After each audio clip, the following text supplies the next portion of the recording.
Good evening, fellow heretics. Welcome to tonight's show. I am your host, Captain Dadpool, And I'm Natty Nat. and you are watching Nerds and Heresy.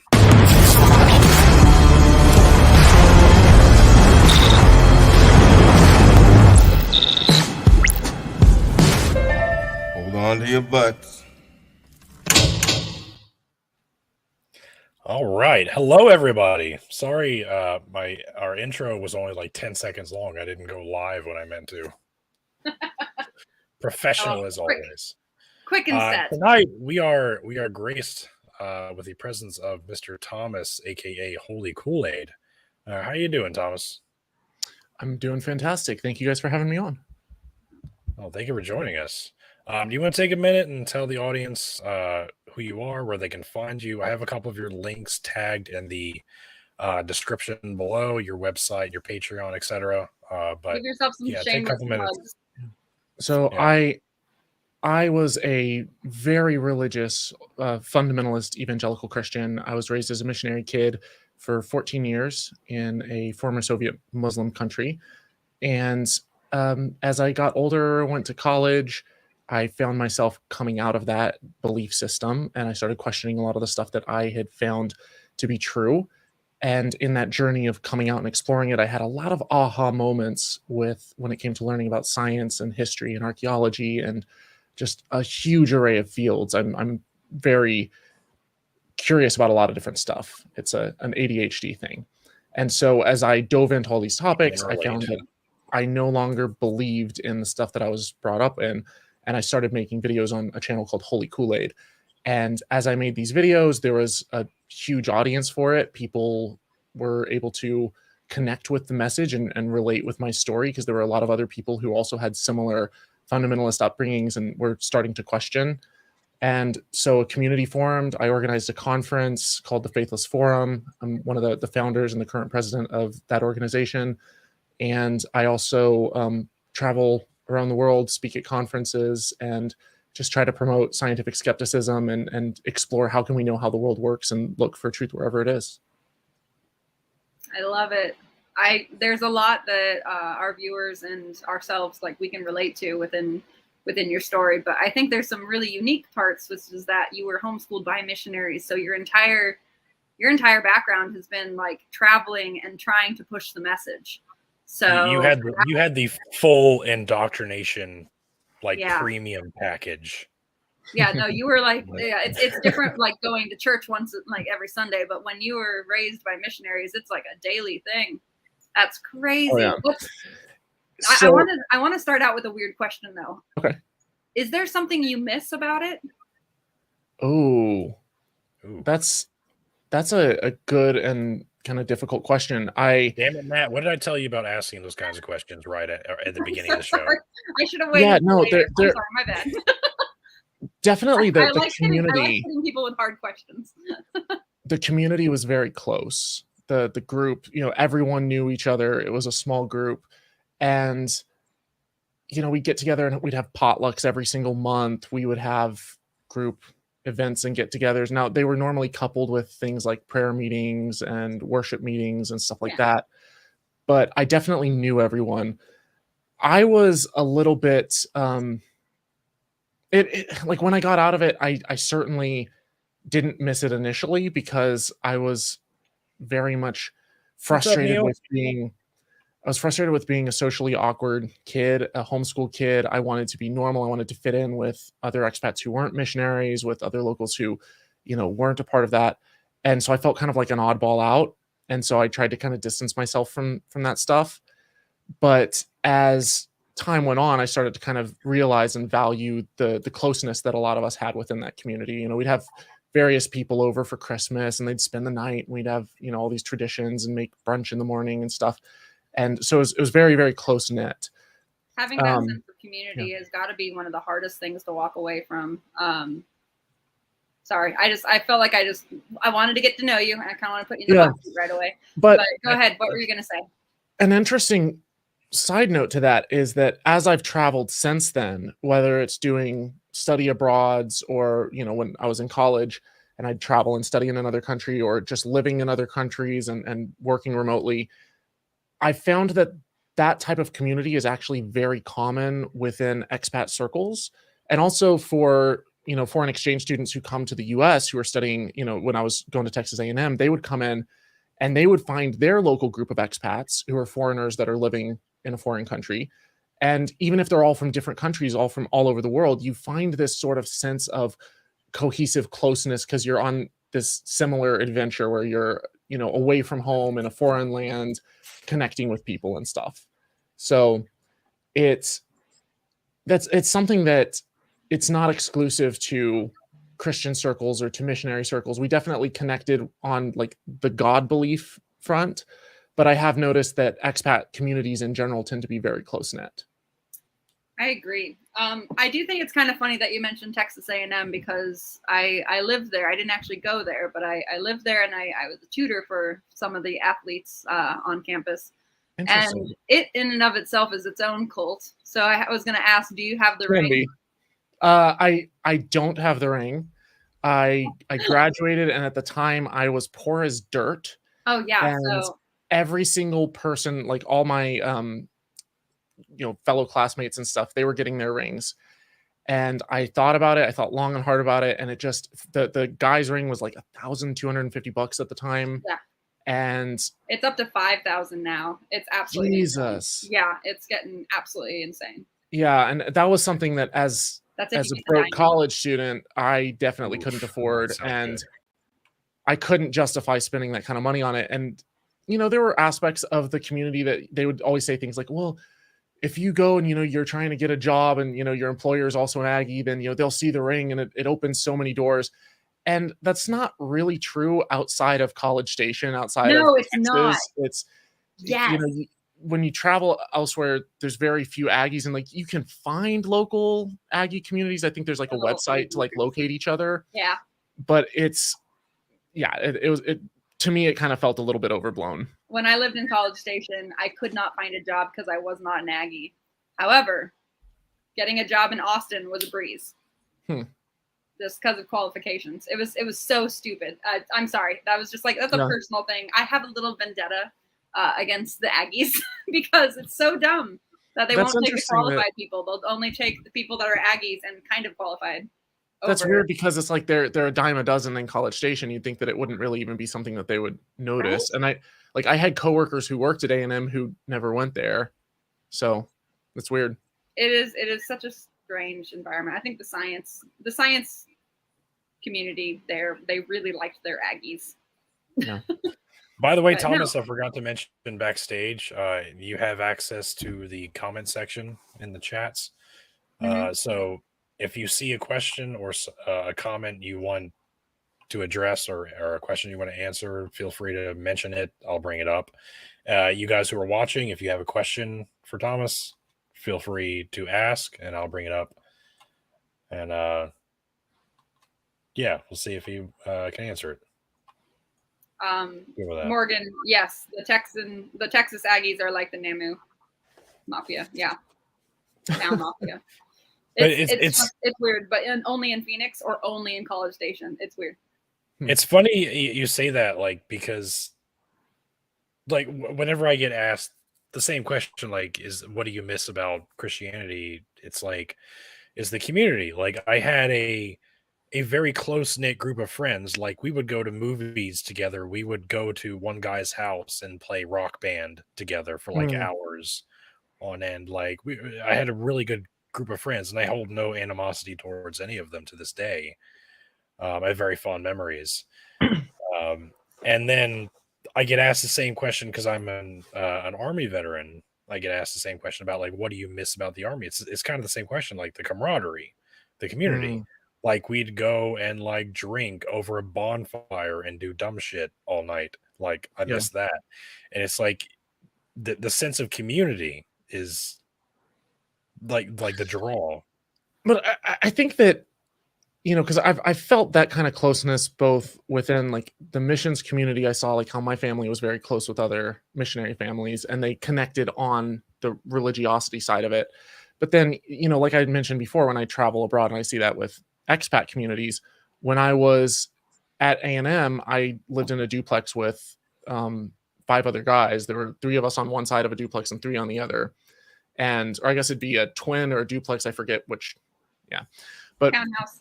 basically, duplexes next to each other.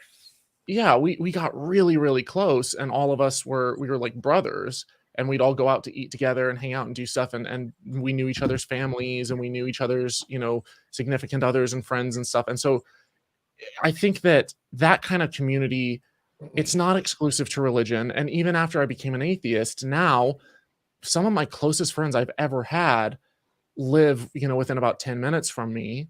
I've got Eric and V from Skeptic Generation live about 10 minutes away from me. Drew and Taylor from Genetically Modified Skeptic and the Antibot, you know, live a little south of me. And then my girlfriend Hannah, it's like the 6 of us are really close. And I can't tell you how jealous I am because nobody fucking is. Although, but then there's the online community too that you can get plugged in with other atheist content creators and stuff.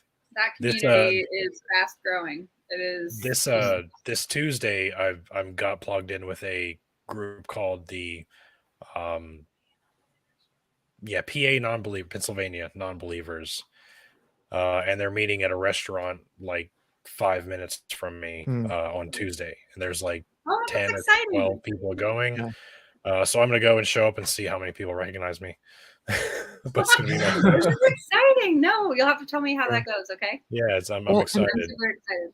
The thing is, even if you don't have people that live right next to you, you can get plugged in, you can join group chats, you can get involved on Twitter and TikTok and YouTube and Facebook groups and form online communities and then go to events. You know, you can show up at conferences and, you know, you can, I put up on my website a list of a bunch of different upcoming events that are happening throughout the US. You know, you've got the Freedom from Religion conference does their conference. I think you guys went to the American Atheist one earlier this year. Yes. There's BetterCon is coming up. There's SciCon in Vegas, which is more like the scientific skepticism side of it. See, I wish I could go to that one. That one's the one. By the way, there's a Yeah. link to that in the description of the video if anyone's interested.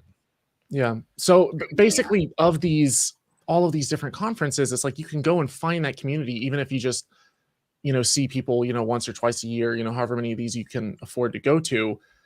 But you find those groups and you start to make friends with people, and you come back and you see the same people coming to these same events, and you know, befriend them online. And before you know it, you realize that some of them live close to you, or you know, in my case, I moved to Austin to be closer to people that I knew within the community, because I was kind of sad and frustrated with just being lonely and separated and isolated from a lot of it. Wow. But yeah, but even when I was in Tulsa, Oklahoma, I was up there for like a year. And 2 of my favorite people are in Tulsa, and I don't get to be with them anymore. You wouldn't think that Tulsa Seth and Forrest both live there. Oh. Yeah, you wouldn't think that it would be this like thriving atheist hub. It's like super religious, and yet there, you know, there's an atheist community there that I was a part of. Oh yeah. So. We have a super chat. Just want to throw it out there. We have an ex-Messianic Jew who is now an atheist. Thank you to Thomas. Did we have a super chat? How did I miss that? Yeah, $2. Pew Meow Noir. Oh, thank you. Thank you so much for the super chat. Wanted to throw that out there. Also, just because that last little question. Thomas, what's your favorite video game? Just for curiosity. Or are you a video game guy? Yeah. It's from a big fan of yours. It is from a big fan. That's a difficult question. I've been playing. Isn't it? Holy shit. Like I feel like games, so I would love throwing this question out there. They keep getting better and better and better. I really enjoyed the segment at the end of the show, but yeah. I really enjoyed Breath of the Wild. I played a very interesting game not too long ago called Subnautica that was interesting. I wouldn't call it my favorite though. Have you played Elden Ring? I have not played Elden Ring yet. Oh my god! I just beat through The Witcher 3, and that game was absolutely amazing, like absolutely incredible. Yeah, it was good. So it'd be up there. A real quick comment to Windersniz and Courageous. You guys are near Eddy, and there is actually quite a large atheist community down in the Rogers, Bentonville, Fayetteville area in Arkansas, which is about halfway to Tulsa. If you guys, there is a huge group down there that I met with a few times. That is pretty awesome. So you guys have a big group. Just I know Springfield's not great, but just go a little farther south and you'll find some people.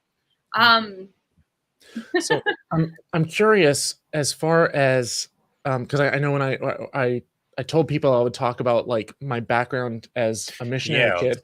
Are there any specific questions relevant to that either you guys or people in the chat might want to know? Do you have any siblings, and how are they doing? I do have siblings. I am one of 4. Ooh. And I don't usually talk too much about my family on air just for respect to their privacy. You don't need to know names. I just want to know if they're also atheists or not. If they not really. They maybe they're not quite as fundamentalist as my parents, but most of them are still believers, although one sister is kind of less so. I was just curious. That's the extent that I wanted an answer. I still am on good terms with them. I'll still talk with them and do reunions and stuff. And I love my family. I love seeing my nephews and nieces and stuff. But we definitely disagree on the religious side of things. Do they think that you're the crazy uncle? You're the crazy uncle, aren't you? They think I'm the fun uncle. Oh, good. That's good. Yeah. Sorry, Captain. You had a question. So you were. So like I went to college. I went to Bible college. I graduated, right? And a large part of the population of Bible college was MKs, missionary kids, and they were people just like you, presumably. They had missionary parents. They sent their kids to college to be missionaries, and their tuition was funded by churches that supported them. And a lot of them, like, not a lot, some of them didn't really want to be there. They just like felt like they had to be there because their parents like were paying their tuition and told them this is what you have to do. You have to carry on this legacy. This is God's calling on your life. Do you like resonate with that at all? Do you like, did you feel like, because you went through Bible college as well, right? So I started off at a private Christian university, but not studying. It wasn't like a Bible college. I did take a course in biblical studies while I was there, but I actually it was 1 year at LeTourneau University. Bye, Neil. And LeTourneau is I believe it's been so long since I was there. And at the time I did not pay attention to denominations, but for some reason I'm thinking it's Methodist. I'm thinking you're right. But it was a Protestant Christian university, private school. And I initially started off in aeronautical engineering, decided I didn't necessarily want to become a pilot, and at least not as a full-time career. And I switched to general studies, and then I transferred to Texas A&M, where I studied international studies and Russian. I did a double major. Ooh. And with a political science focus and concentration. So I definitely know what it's like to go to a private university. We had chapel every single morning. You couldn't skip that. We, as a part of the curriculum, you had to take certain biblical studies courses. So I've done that route, but I didn't get into seminary or anything like that. But I know plenty of people who did go that route. I know other missionary kids who kind of followed in their parents' footsteps and became missionaries themselves. A lot of them wound up doing discipleship training schools. So instead of going through like a 4-year program or, really intense study and getting like a master's of divinity or something like that, most of them actually, if they were going to go the missions route, they would do like a school of biblical studies or a discipleship training school or something like that, where they are studying for, 6 months, really intense, in the word, studying the Bible, prayer and worship, forming this group. And then they go out and they do like a short-term missions trip somewhere for a little bit and then come back and dive into missions work. So that's really common with organizations like Youth with a Mission or YWAM. It sounds a lot like Master's Commission. Are you familiar with them? Master's Commission? Yeah, what group Master's is it with? Commission ran mostly through the Assemblies of God, Charismatic Pentecostal movement. So they it was a cult within a cult. Like, so Mhm. Master's Commission would take like these teenagers basically, Mhm. and they would, and these kids were fucking full of themselves. Holy shit, they just were, and because they had like the strictest rules enforced on them. They had to live in dorms by themselves, and they weren't in college. It was just like a church program that was kind of college-esque. Anyway, Mhm. um, so like yeah, they had the strictest rules they had to adhere to, and they did these intense Bible studies every day, and then they would go out and like do uh, missionary work or outreach programs. This was like their whole life between the ages of like 15 and 19 or 20. Yeah. And then this served as like a transition period into seminary. So like if you went through this program, you could go to seminary with a certain amount of credits Mhm. already. So they would get to Bible college and be like, we have more experience doing outreach than you do. And we're all Mm. like, what? And And be very smug. yeah, it sounds similar Yeah. like to what you were talking about. Yeah. Sorry, just There's flashbacks. a lot of there were a lot of different programs. So we would know missionaries from like the expat community in, if you go overseas to a Muslim country or to a former Soviet country or something, like the missionary community is not going to be that huge. And so you're going to have, a certain number that are from one organization and then some that are with a different organization. So there were people with the Southern Baptists and there were people who were Presbyterian missionaries. A lot of them came from South Korea. You had missionaries from all over. So like I knew people from, Scandinavia, from the UK, from all different parts of Asia, a woman from Sri Lanka, missionaries from Colombia. Like you get the whole works of it's a very, very diverse international crowd that are all sending their missionaries to certain countries. But I think that the vast majority of them in most countries that I've been to have been American. Like I feel like the US sends out a metric fuck ton of missionaries compared to other countries. And that is a technical term, by the way. It is metric fuck ton. Oh yeah, no, Absolutely. fuck ton is a measurement. I mean, Americans will literally do anything to not conform to the metric syndrome. So I wanted to ask this question that Correa brought up. What's the craziest missionary or miracle missionary story that you've heard? Because growing up charismatic Pentecostal, I heard all these stories about like Smith Wigglesworth, Reinhard Bonnke, all these guys that would like literally raise people from the dead or grow back limbs or make tumors fall off of people's faces. But they would come to the US and they couldn't do any of those things. Weird. And the explanation was, oh, in the United States, they just don't have enough faith like they do in those other countries. Do you have any experience with any things like that? So it's interesting that you say that because I think that was one of the things that subconsciously led to me kind of questioning and doubting is that I lived as a missionary kid overseas in Central Asia, and you would think that that would be one of the places where it's like, oh man, there's this huge revival, Jesus is showing miracles left and right, Oh, and look him up, yet Morgan. it didn't happen.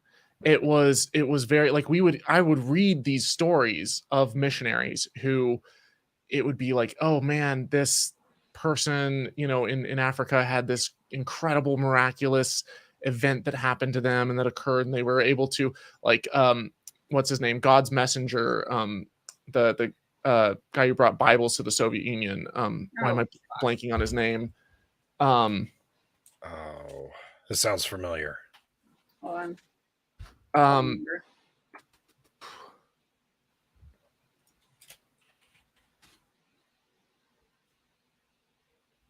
Hang tight, everybody. We're going to figure this out together. Coming up. Andrew Van Der. No, not the Dutch Christian. He earned his name as God's smuggler. God's smuggler. Yeah, it was Andrew Van Der Beasley. I can't pronounce his last name. Also known as Brother Andrew. Yes, Brother Andrew. Yeah, Andrew Van Der. Yeah. Van Der Beasley. Yeah, it's been a long time since I've read. Brother Andrew, God Smuggler. But like when I was a kid, we read that book. There was another book called Bruchko. There was another one, about this woman who was like in, I think, Papua New Guinea when like during World War II when the Japanese invaded, and like they're having all these crazy miraculous stories. There was like we would read these missionary books. There was, I think, one called Peace Child, and like they're all about like going to these indigenous tribes in these crazy far-reaching remote places, and then just having this miraculous delivery of God just like healing people and curing everyone and stuff. And I wouldn't really see it. And we would certainly pray for miracles, and when people get sick, we'd pray for miracles, and then nothing would happen, and you'd take them to the doctor or give them medicine or something like that. And so you were actually there, like in that atmosphere. That everybody talks about, but you didn't see the same stories. So when you say in that atmosphere, I think in the West there's oftentimes this dichotomy, like you have this dichotomy of like the Western world and then like the developing world, and you think that it's just like radically different, and over here it's just everyone living in huts and with mud floors and stuff, and that really just because they're in huts with mud floor does not make them simple. That's true, but the fact is that most of the world isn't in huts with mud floors. Well, I hope they're not in mutts either. But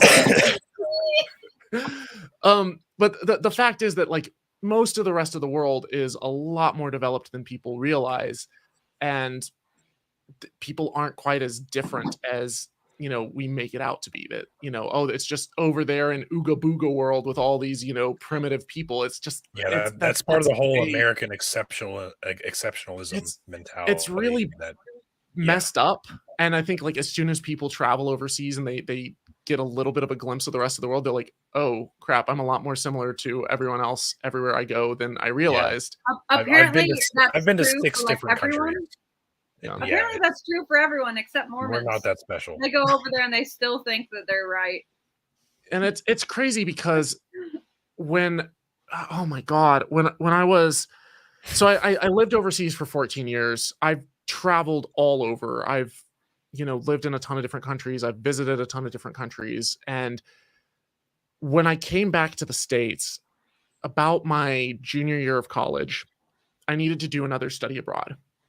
And I'd already done one in Russia, and because Russian was my basically the way that all of this happened, it sounds complicated, but so I went to LeTourneau, and then I was transferring into A&M, but I wasn't going to get into A&M until the spring because of when the application deadline fell.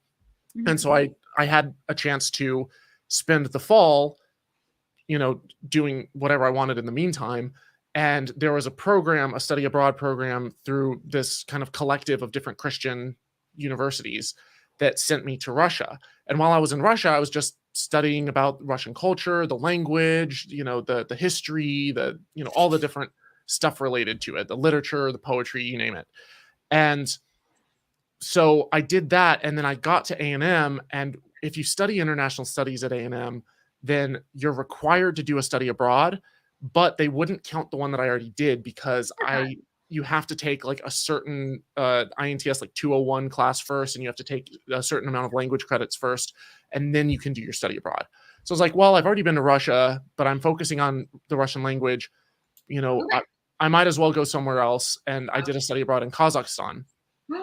And the way that kind of happened, I thought that it was, oh my God, God is miraculously connecting me with stuff. Because I was at that point kind of falling away from my faith and then trying to throw myself back into it and kind of give God one last opportunity. But I had a lot of doubts at that point.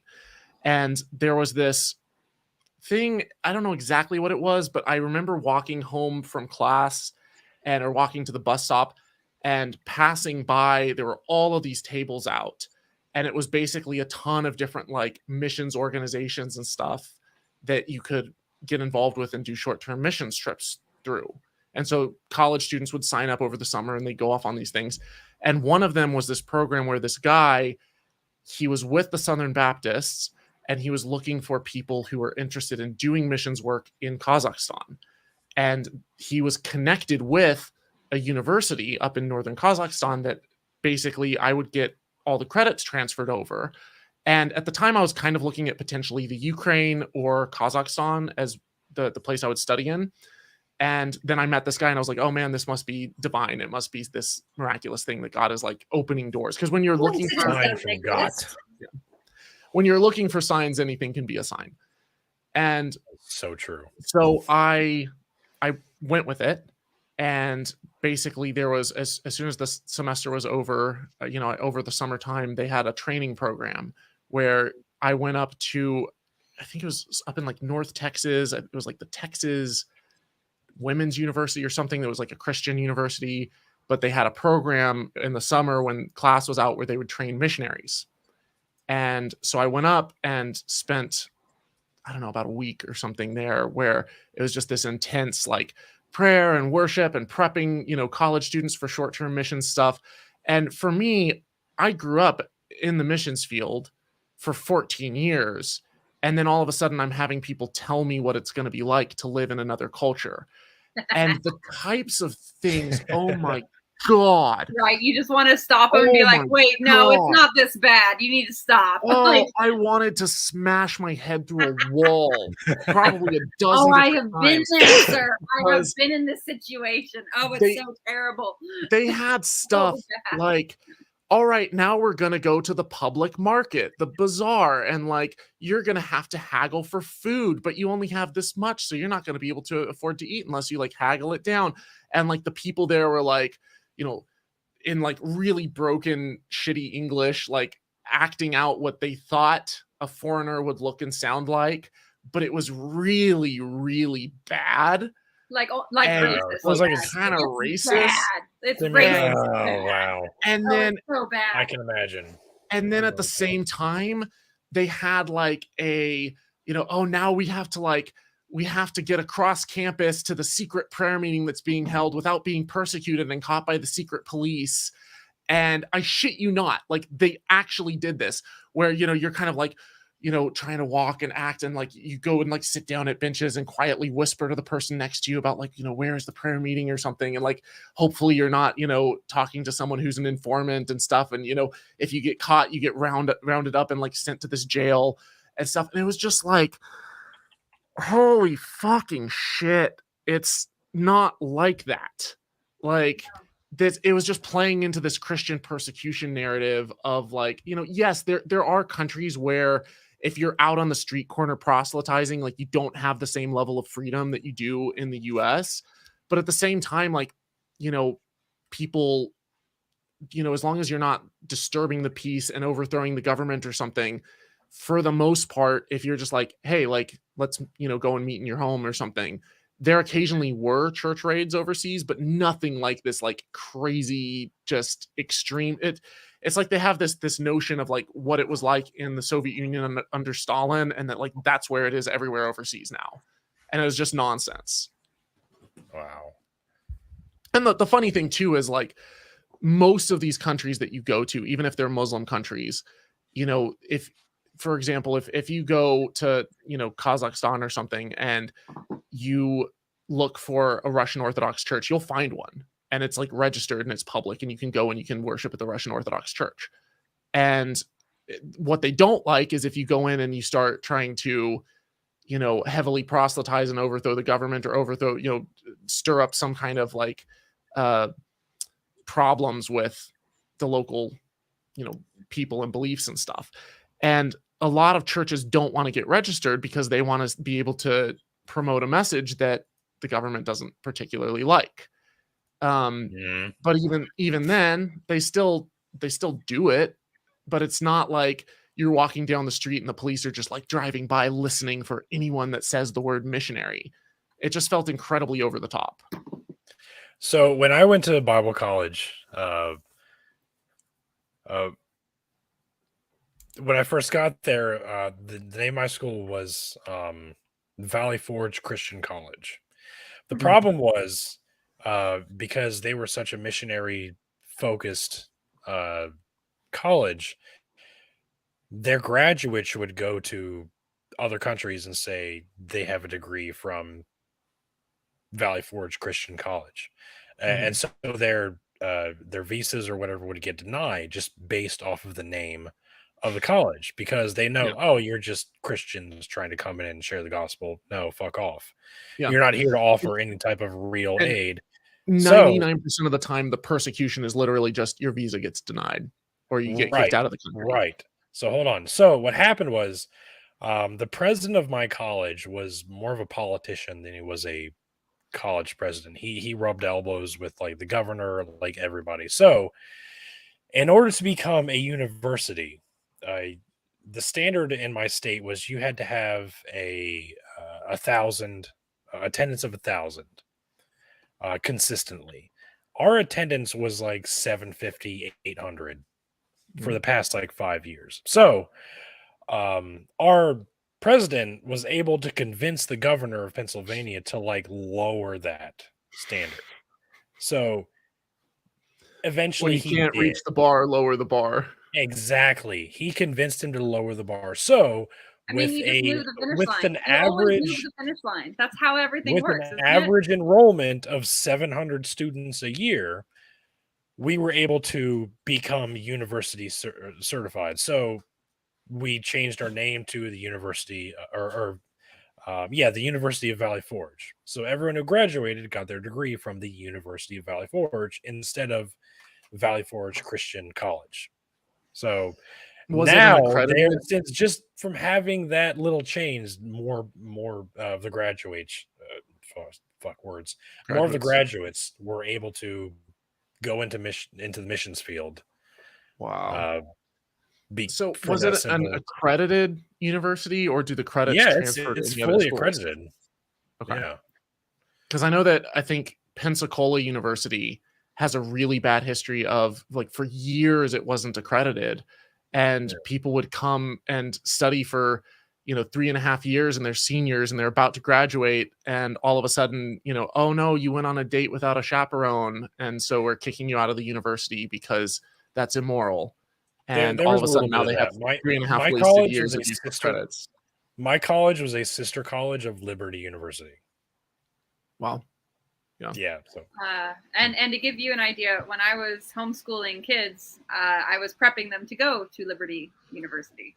Oh wow. So, yeah. Are your kids still religious? Hey, Morgan. Oh, they're not my kids. I was hired as a tutor by a Pentecostal family who wanted their kids to attend Liberty University. I told them I could absolutely get their kids into Liberty University because I knew how to go through the Abeka program and basically nitpick everything perfectly. Yep. They then, after 2 years of working with me, realized that I hated Liberty University and that those kids needed to go somewhere else. And because I liked the kids, I did not want them to go to Liberty. And their mother finally agreed with me. So I was really happy about that. But I couldn't get them to stop being Christians. So, well, a lot of these universities literally are just a stepping stone to get more people into the mission field. Right. And the crazy thing is, you don't really see, other than Jehovah's Witnesses and Mormons, Americans don't send missionaries to their own country. Of course not. They send them out to the horrible outside world, to bring the American light to the darkness, because America's fine. Yeah, and we were working out so well. By the way, Thomas, I just wanted to introduce you to a colleague of mine. This is Archaeowolf. Goes by Morgan, or goes by Archaeowolf. His name's Morgan. He is an archaeologist that is in the field up in Montana, and I love having more anthropologists in whenever we discuss like backgrounds and such. So fucking stuff that's relevant to culture. Yeah. We love cultural biases. It's so much fun. But no, yeah, I do think it's very interesting that Mormons do send people, or send their people within the United States as well as outward. You know what always got me? Thomas, you're probably familiar with John Bevere, right? John who? John Bevere. Bevere? Maybe. John How do you spell it? BEV. If that name doesn't immediately send a spark in your brain. So no idea. John Bevere, author of The Bait of Satan and several He's other an books. author. Yeah, He Okay. came to my church. He was Oh, somewhat of a hero in the faith when I was a Christian. Very outspoken, very confrontational, and he claimed he had the gift of was it divine revelation of God's word. messenger from God. So he was a very good preacher, and he could like exegete a text like nobody's business. So like, but what always got me about him, even as a Christian, is his whole thing was like, God has called me to minister to the lost in the church. Like, he didn't go to other countries and minister like to lost, people. His whole thing was like, God has called me to just preach in churches, you guys, because there's lost people in the church. That's what God called me to. So I was like, There's lost really? people in the God church, and calls there's a you to McDonald's just down the street. So God calls you to be an evangelist who travels and speaks. Okay, that's all right. And it's kind of an insulting thing to non-Christians to basically say you're broken, you're lost, you're messed up, but I'm not. I've got the answers. I'm like, what an incredibly arrogant thing to say. Like, what an Absolutely. incredibly proud and pompous thing to pump yourself up in that way. And half the time it's young people who are fresh out of high school who are told that they have the answers and they need to go and preach and share the gospel. In fact, I went when I was up in California before I even got into doing any kind of mission stuff. Like after I was a missionary kid, but like I'd been buried in the Bible. Yeah. And I remember there was this revival meeting that I went to, and afterwards we went downtown to downtown Stockton, California, to the bars to go and preach to people. And we're like, How'd that go? We're going into the Lions Wow. Den. And I Stockton. couldn't even get into the bars because I was 17. No. And so I was kind of sitting out there, at this little outdoor restaurant area and like trying to find people to talk to. And there were other people that, one of them was like a former Army Ranger. He's like, I'm going in, kind of as if like going to do battle against Satan, into the bars, the dark, whatever. And it just into Alan Joe's sports bar where PBR cans are $5 in a bucket for $25 or some bullshit. And so sinful. It's just you see that, and like I laugh at it now because I had this idea in my mind where like growing up overseas, drinking wasn't quite as big of a deal as it is in the States. And so you might have a beer with dinner or something. Even still, I only would occasionally like have a drink with like friends or something while playing a game of pool, and it wasn't as big of a deal. But I also didn't really tell my parents about it because I figured they didn't need to know. But when I came back to the States, it was like this huge like, oh, the dark and sinful places that people go, and the only reason anyone would ever go to a bar is to get drunk and to engage in sexual promiscuity. And now I'm like, okay, one, sounds great, and two, like Right? there's a lot more to Sign me up. nightlife, to going and you get to hang out with your friends and sit around and have conversations and laugh, and like there's entertainment and there's comedy clubs and there's live music and there's all sorts of stuff that you can do and see and partake in, not to mention food and dancing and stuff. And it's not just actual human activity. Wow. Yeah, amazing. but there is this idea that like those people are broken and they're lost and they're horrible sinners. And it's like, no, those are just activities that people do in the evening when they're off work with each other to have a good time. And alcohol is a social lubricant. I would love to get into the psychological impairment that happens when, and I'm going to call it impairment. I'm not going to call it just damage. It's an impairment when you are pushed into a belief system where everyone is problematic except you. It is an absolute impairment in your own psyche. You cannot, like, and anything that you might think is wrong with yourself, you throw it at the feet of some deity that is supposed to revolutionarily just poof and you're fine. Which honestly, that sort of forgiveness, like forgive and forget type behavior, you can quite literally convince yourself to do anything for it. I mean, you have no guilt. Unless, of course, you are only filled with guilt. Well, It is like at one the or very the other. least, you have the constant get out of jail free card Right. of, you can cash this in and have your Exactly. guilt forgiven. I Right. think that Indulgences? I always saw myself as broken and sinful and needing of constant salvation, and I can't do it on my own, and so you're It seems constantly like it's coming always back one to or the improve. other. Yeah. Martin Luther But, They just tried sat to up sell in his youth grave. group to us. I didn't see myself as flawless and perfect and I have it all figured out, but I did see it as I have the answer and it's in this book, and if you search this book enough, you'll have the answer too. Oh, that reminds me. Did you guys see the gentleman who, I think he's in Kansas, that's trying to run for Senate, or he's attempting to run for Senate, and he wants to ban all books that included pornography? And then they quoted the whole 2 women seducing their father thing from the Bible. And the guy was like, so they want to put that in a school, like they want to put the Bible in school, but you want to buy in pornography. And he's like, I see where you're going with it, but we need to get back to our roots within the biblical community. It's like, okay, but yeah, but we would ban the Bible because there's pornography in it. And just, sorry, it was a really entertaining interview. Like that happened on there. It's like, what I missed that one. about slavery? Do we ban all books with slavery? Do we course. talk about it? Does the Bible contain slavery? Do Yeah. we ban the Bible? Or no, okay, that's okay, but like we can't talk about That's a good question. Yeah, we race can't talk about the and historicity history of of slavery, but we can talk about the biblical history of it. where, and this is a whole nother can of worms that I know it's incredibly off topic from where our show is. I love it. No, going. off topic is great. But when it comes to race, and especially kind of the baby boomer generation wanting to not showcase and talk about the history of racial atrocities in this country and Jim Crow laws and people, getting, having to have FBI escorts in order for like a little girl to go to school with the white kids.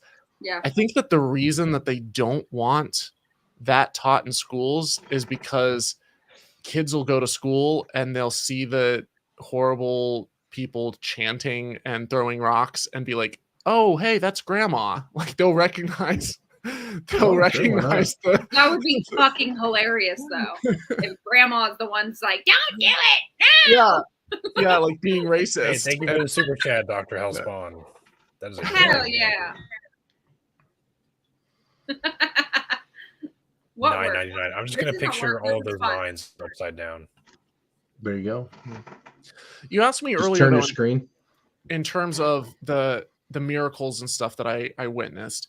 There were definitely times when, like, just like any church that you go into in the States that is, a very Pentecostal or, Assemblies of God or, an ultra evangelical type of church, I would see people praying over people for healing, for divine guidance, for, we'd constantly gather around people and pray that, God would look after them, or if someone that they knew had cancer, we'd pray that they would have it healed and stuff.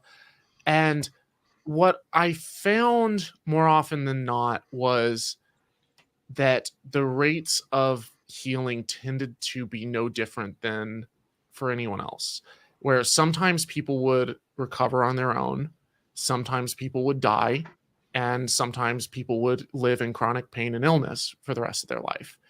And sometimes they would wait, and eventually they would, be healed, or they'd go into the doctors and find they'd have a cure or something. Oh wow, amazing. They go to a doctor and then it gets better. Huh. And these are people who are not just, they're not just Christians. They're missionaries who believe it so firmly that they're willing to go and put their money where their mouth is and actually pick up their cross and follow him, actually take, to quote Christianese sayings, to go overseas, believing that this is the most important thing to get this message out there, that they're going to uproot their life and go and live in a third world country to spread the gospel. And so it's not for lack of faith. It's not for lack of believing. It's not for lack of asking, and it's not for lack of trying. And yet here they are making these requests of God, intercessing in prayer for the people next to them. And they're seeing no more deliverance and no more supernatural healing than if they were to pray to a can of beans or a jug of milk. And that's Fucking yeah. to me, Why that does it have milk? It'll go rotten. and what I did see though is there were times when people thought that they were healed of stuff and where they felt better in the moment. And in those moments, more often than not, it's you're in an incredibly amped up state where you've You're got in a euphoric state. the You're adrenaline literally is in a flowing. euphoric state. You've got adrenaline pumping through your blood, which acts, kind of as an analgesic, like I believe, or an anesthetic or whatever, where your pain tolerance drops. They've got this. Your serotonin is way up. Your dopamine's up. Your Yeah, anticipation and excitement. Your stress levels. Your like glucocorticoids and norepinephrine and everything is through the roof because you're about to like walk up to the front. There's a psychological reasoning behind this whole teaching and being the center of the attention. For some reason, when you become that epitome of the focus, your whole body just goes, it lights up like it's a fucking drug. It's like a stage fright too. Like your hair stands on end. You're nervous. You're scared, in the spotlight. But when like all this is happening, you're overwhelmed. You have no control necessarily. They lay hands on you.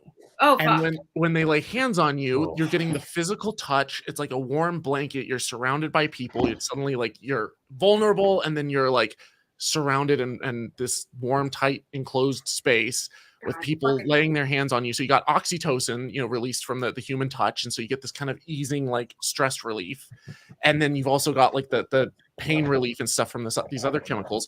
And so like there's these neurological explanations for why we experience all this stuff, and it's common throughout all different religions.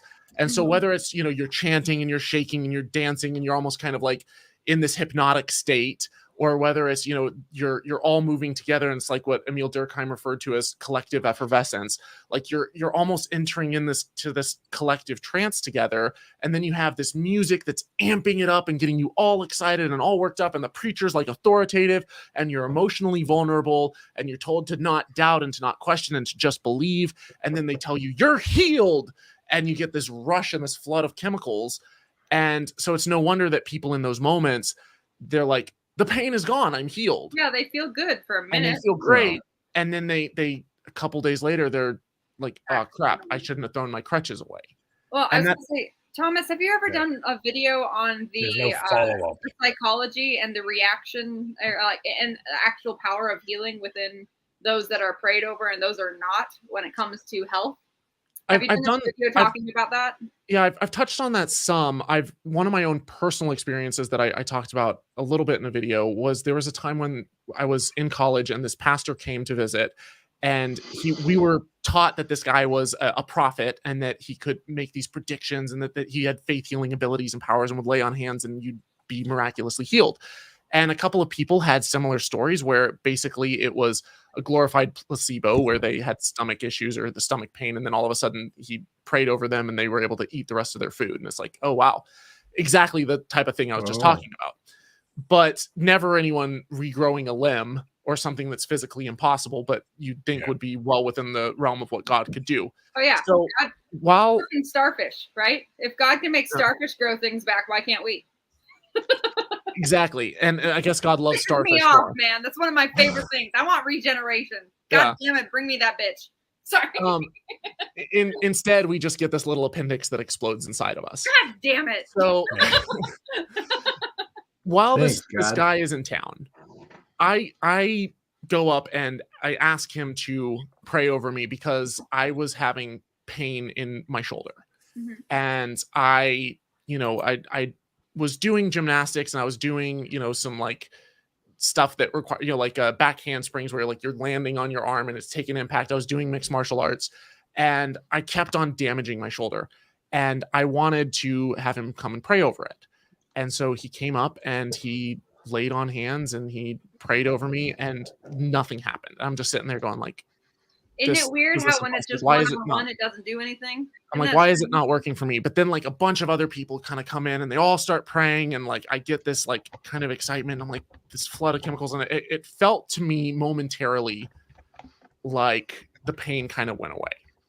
And I was convinced, I was absolutely 100% convinced that I had just experienced divine healing. And I told them that it was a miracle. And so everyone is like praising God and excited and celebrating. And like, I didn't think I was lying. Like I genuinely believed it.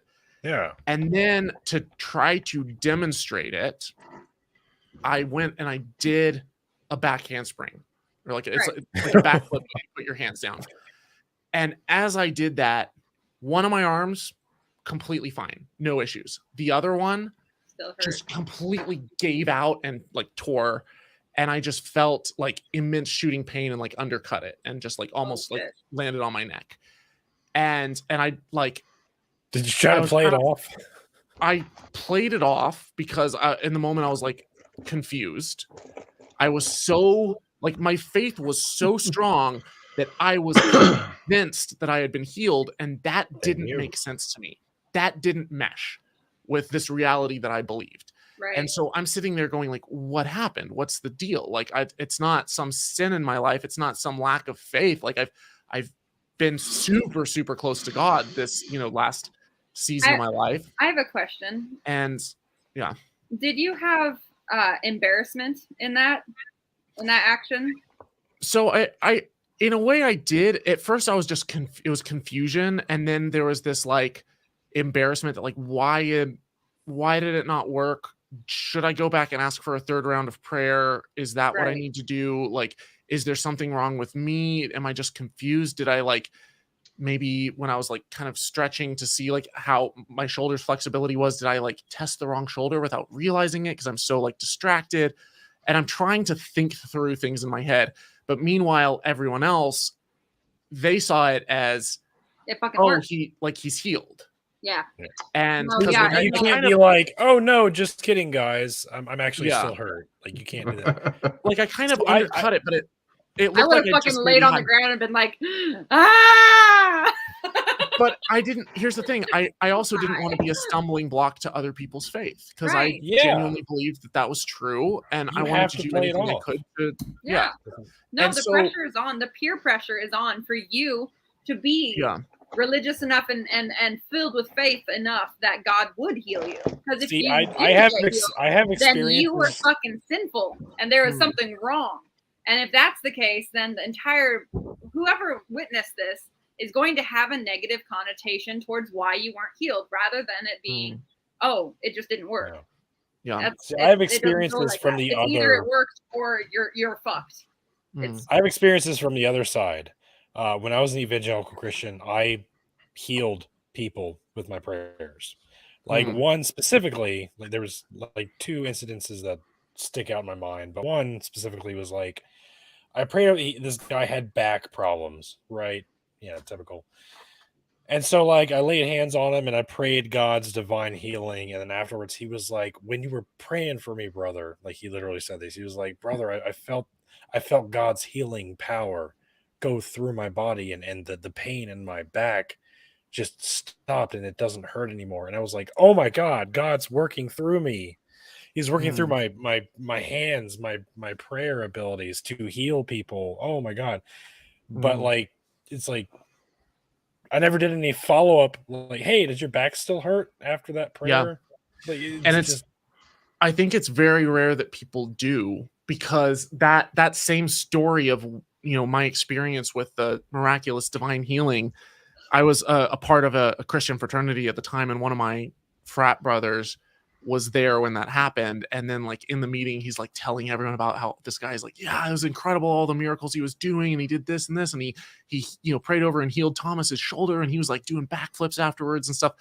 And I'm kind of sitting there in the audience going like, is now the time to say something? Like, do I stand up in front of like 100 people and say that it didn't happen, or say that it, like, is that going to look bad on me for like calling out and questioning God's power and authority? I hate this psychological. Hey guys, I'll be right back. With Captain Dadpool, you need to get a beer, because you told me that it was okay to drink on your show, but I'm the only one drinking. Oh, Lies. no, you're not. No, I've been drinking Lies. straight rum, fucker. This Oh, whole time. Slancha. Me too. How have I Yeah. not seen it? we're just really just sipping. sneaky. We're sneaky little, Sneaky little. sinful people. Yeah. No. All right, I'll be right back. So But I yeah, just wanted to go ahead. So I wanted to throw this, and I've talked about this on the show before, but I want to throw this out here again because one of the things that I've had multiple surgeries, and one of the first surgeries I went through, my mother asked the pastor to bring himself, his assistant pastor, and basically the entire congregation to pray over me prior to going into surgery. This whole experience was a pain in the ass, and I'm not going to really go through my personal experience, but I've looked up basically the same thing that has happened to other people. They've done a study of people that were prayed over and people that weren't, pre like going into surgery and like healing afterwards. And the people that were prayed over had the pressure and the stress of being healed by like that prayer that actually caused them to heal at a slower rate than those that were not healed. Or they died. Or they fucking died. That was the fun part. A few did. Died. They just kind of, you know, expired. Yeah. But it's I just though I think that the study if you want to get me worked up about Christianity, if you want to get me worked up about religion in whole, you don't have to talk about what they believe. You don't have to talk about what it is. But if you talk about the psychological damage that kids go through when it goes in, that's where you're going to get me pissed off, and that's where I'm going to start. I'm going to start preaching my science.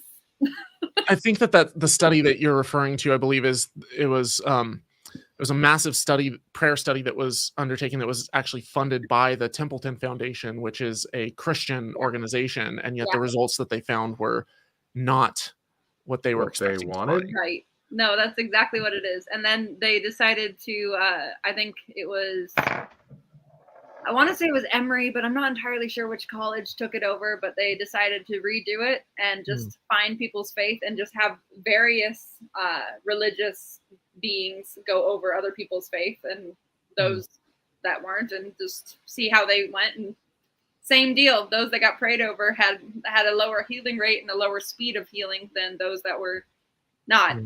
And the problem is, like, there's been so many different prayer studies that have been done, and they've tried with different religions. They've tried with, people knowing, people not knowing. Sometimes the methodology of the studies is flawed and they're not properly blinded. Sometimes there's issues that come into play with the way that they have selection bias and, who they select to pray over and which results they choose. There's always going to be a little bit of a selection process, a little bit of a bias, but for the most part, it's crazy. There's ways, though, that you can make a scientific study more reliable. Double-blind studies. And if it's double-blinded, if you have a significantly large sample size that's random, if the study is peer-reviewed, also, like, there's ways statistically that you can correct for things and make sure that bias isn't playing as big of a role.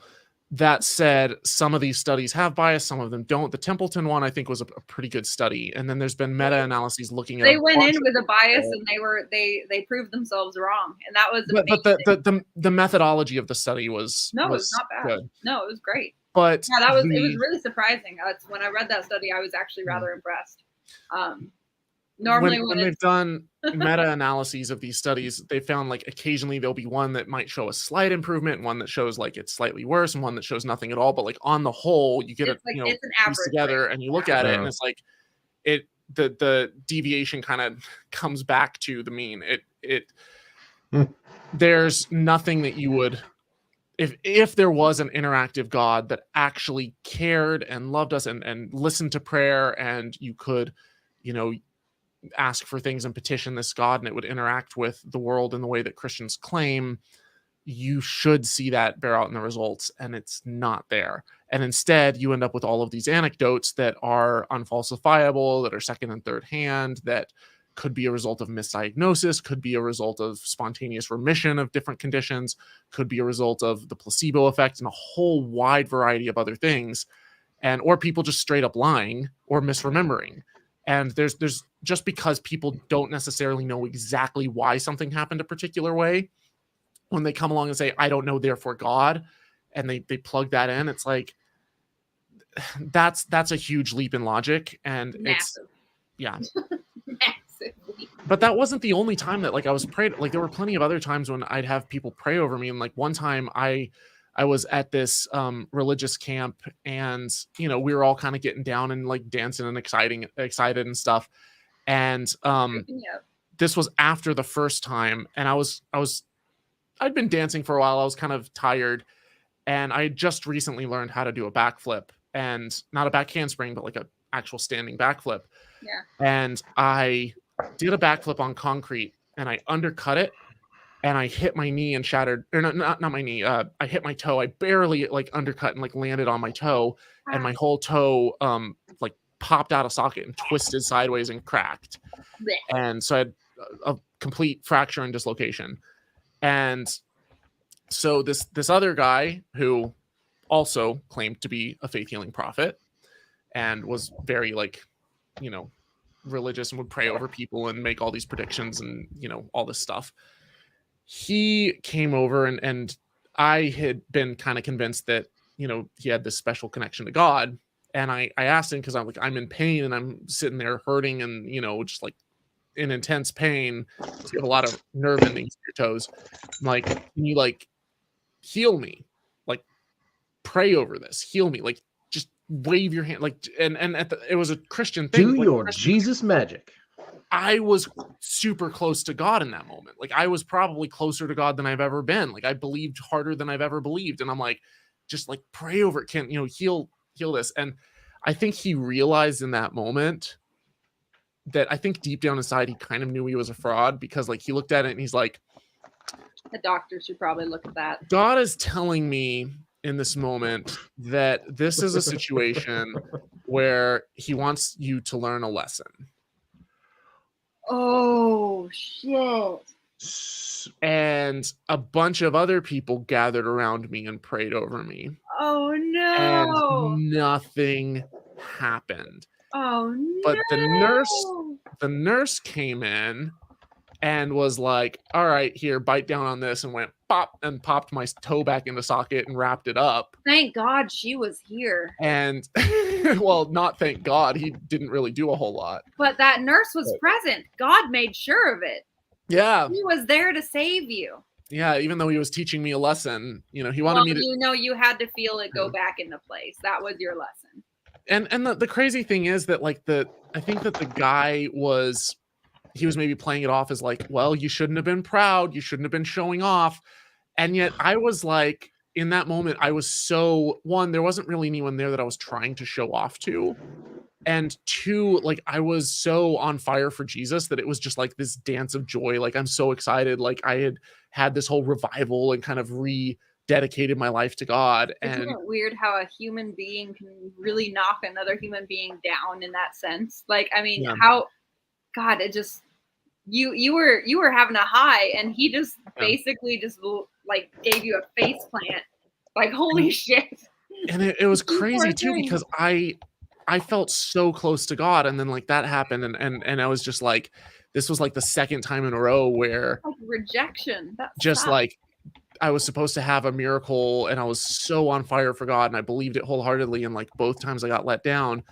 And like there were other times where there were things that I attributed to God. One of the ones I've mentioned on my channel is when I was in Russia, we were going out to visit this old Orthodox church, and I was feeling really sick. I think I had like, I know better than to drink the water from the tap, but I think like I had, accidentally had some tap water or had something that gave me like food poisoning. And so I was just like running to the bathroom like every, few minutes. And I love that public water system. Yeah. So I'm feeling miserable. I'm feeling sick. I'm kind of in the back of the bus in like an altered state of mind, having a spiritual bowel movement, in the back seat.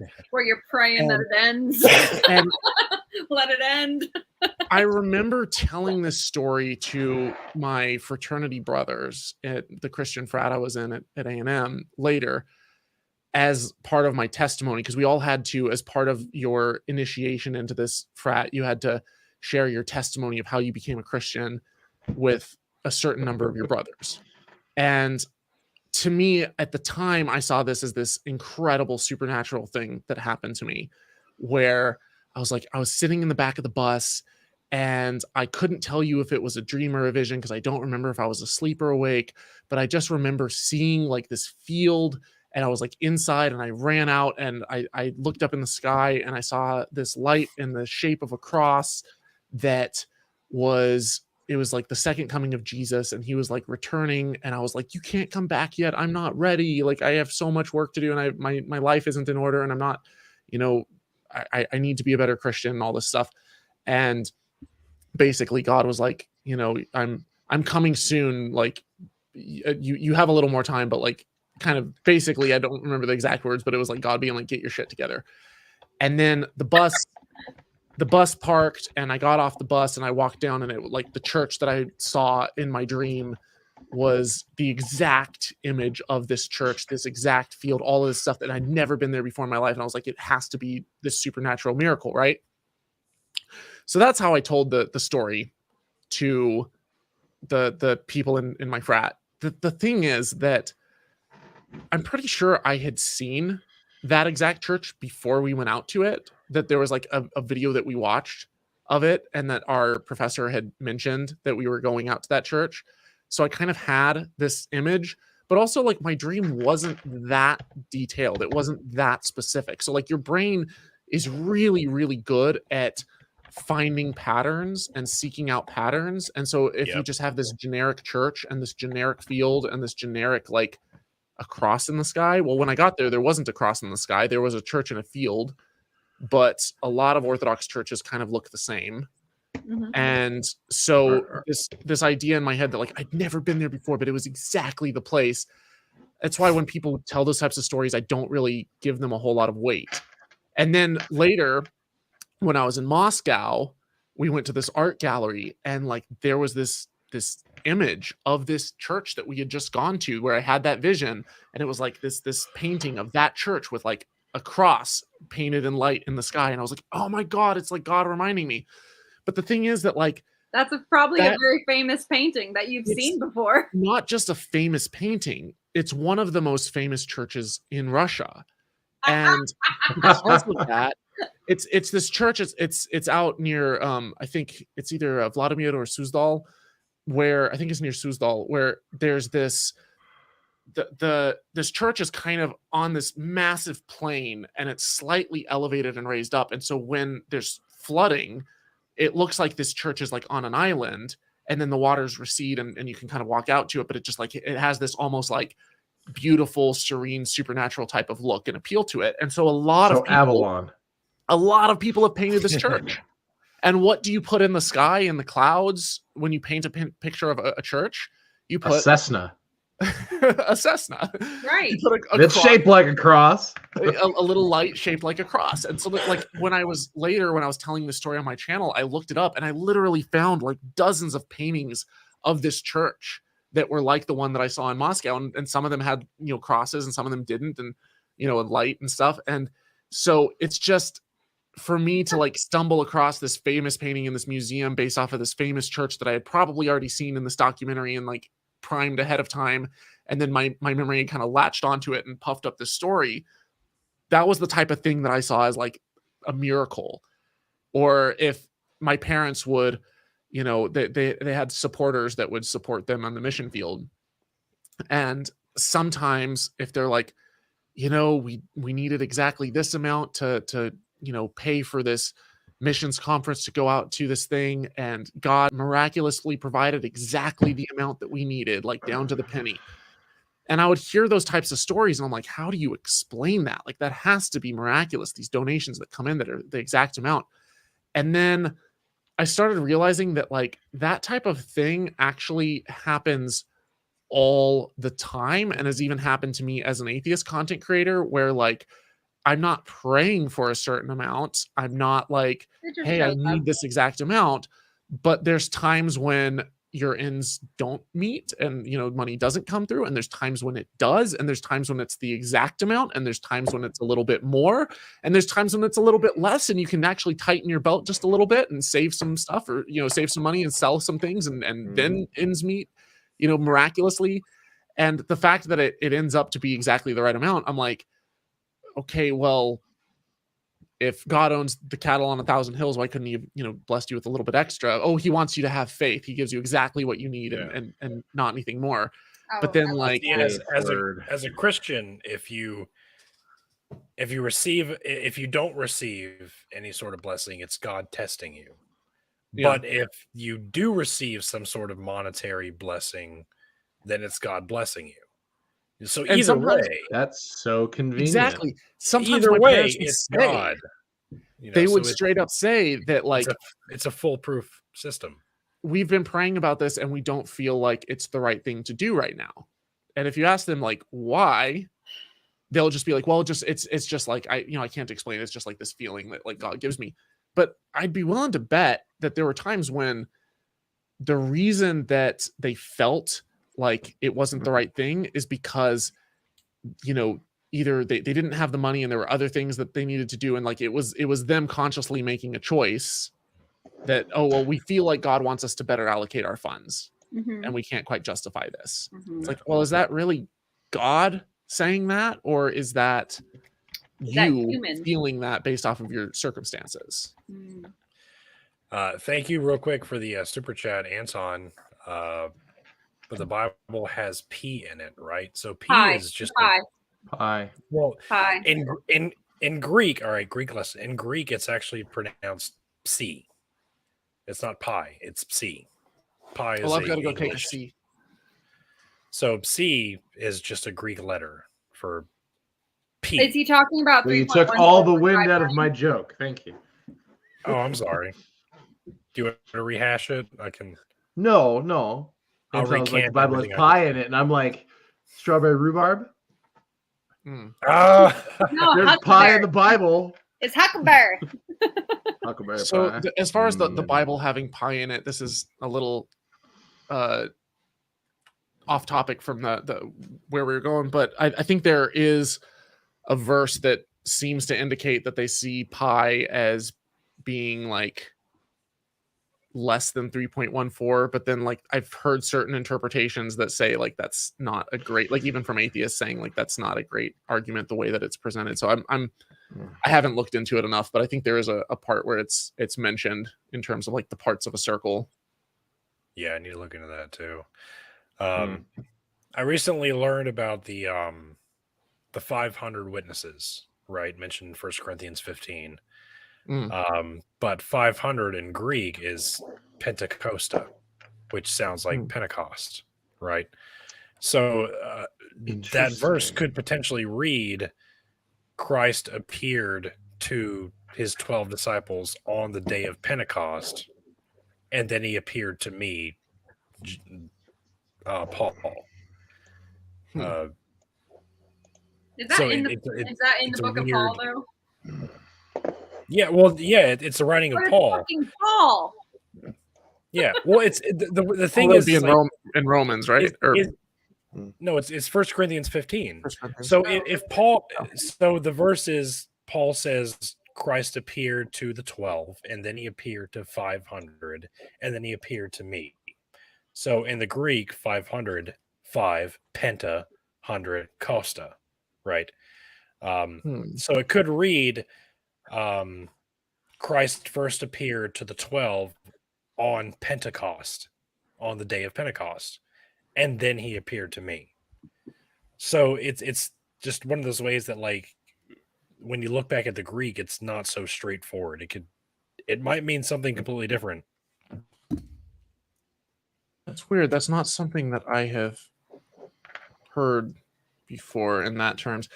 Where I find the argument of 500 witnesses incredibly uncompelling is that Christians oftentimes say, like, well, 500, we have 500 witnesses that all saw Jesus. It's like, no, we don't. We don't have 500 witnesses. Like, show me one person who saw Jesus firsthand, who experienced it. Yeah, that's just a claim on the face.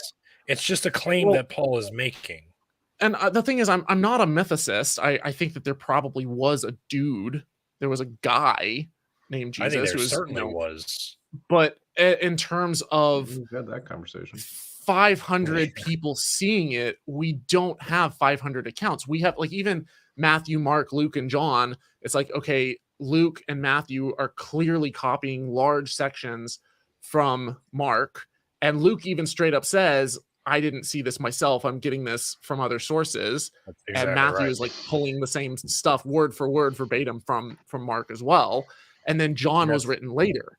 And so, you know, those are people who, you know, they're not written by, none of them claim to be written by any of the disciples of Jesus. In fact, the names of them are tacked on after. That's part of the argument, is that So none of the gospels make the same claim that Paul allegedly does. Like in none of the gospels, even John, does Jesus appear to 500 people. I thought that maybe Jesus it's a appearing to 500 misinterpretation that, appeared in John. what's that? I thought Jesus appearing to 500 was mentioned in John, but only in John. I don't think so. Let me look that up because I'm okay. 1 Corinthians 15:6. Yeah. It can't be explained away, though. Jesus walked through the marketplace. He's viewed by 500 people.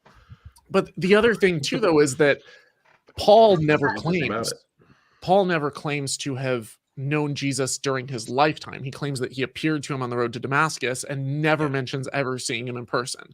He may have if he was a contemporary.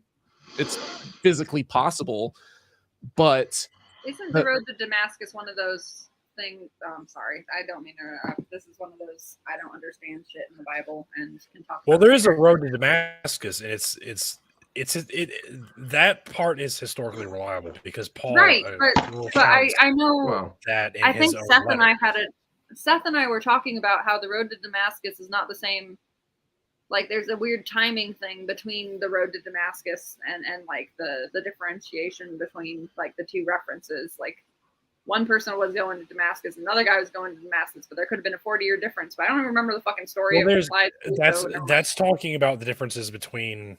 So Paul talks about his conversion story multiple times throughout his letters, like 5 or 6 times, and they're all pretty consistent. Like Paul doesn't really deviate from his own narrative. But when you go to Acts, within the authentic Pauline Acts is much later, probably written 70s, 80s, and not written by Paul, but is highly exaggerates the claims of Paul, just like it does the claims of the Gospel of Luke. Hold on. I'm lacking in the chats. Well, and Acts is also the person who wrote Acts, like most scholars think is the same person who wrote Luke, because he starts it off the same, talking to like my dear Theophilus, almost or something. Certainly is the same author. Yeah, and the style and language and linguistic elements are the same between the two. And so you have this person who we know nothing about, who is writing both Acts and Luke, who is not a firsthand witness to this stuff. And then he's telling stories about both Paul, which some of them contradict some of the stuff that Paul says, and then he says stuff about Jesus that, you know, take it as a grain of, with a grain of salt. Right. I don't do the theology side of everything. It's just not it's not my cup of tea. I went through confirmation, but the entire time I was going through confirmation, it was like a nightly prayer to make sure I survived the surgery. Yeah. Well, the whole point I was making with this is when to kind of bring it back to the 500 witnesses, when people say we have 500 witnesses, it's like, even if Paul was straight up saying that Jesus appeared to 500 people in 1 Corinthians, even if that is the interpretation in Greek, you still don't have 500 people. You don't have 500 accounts. You have one account of a dude secondhand saying that 500 people saw it. I could come in right now and say secondhand that there were 10,000 people that saw me levitate into the air yesterday. That doesn't mean that we have 10,000 people saying that I levitated into the air yesterday. It just means that you have one guy secondhand telling you that 10,000 people saw it. But how much do you want to bet if you ask enough people, somebody's going to be like, "Oh yeah, I was there." Well, it's like all the people who are like the miracle of the sun or the miracle of Fatima. Was there thousands of people believing and non-believing all claim that they saw the sun dance across the sky, which is a fulfillment of a prophecy about the Virgin Mary.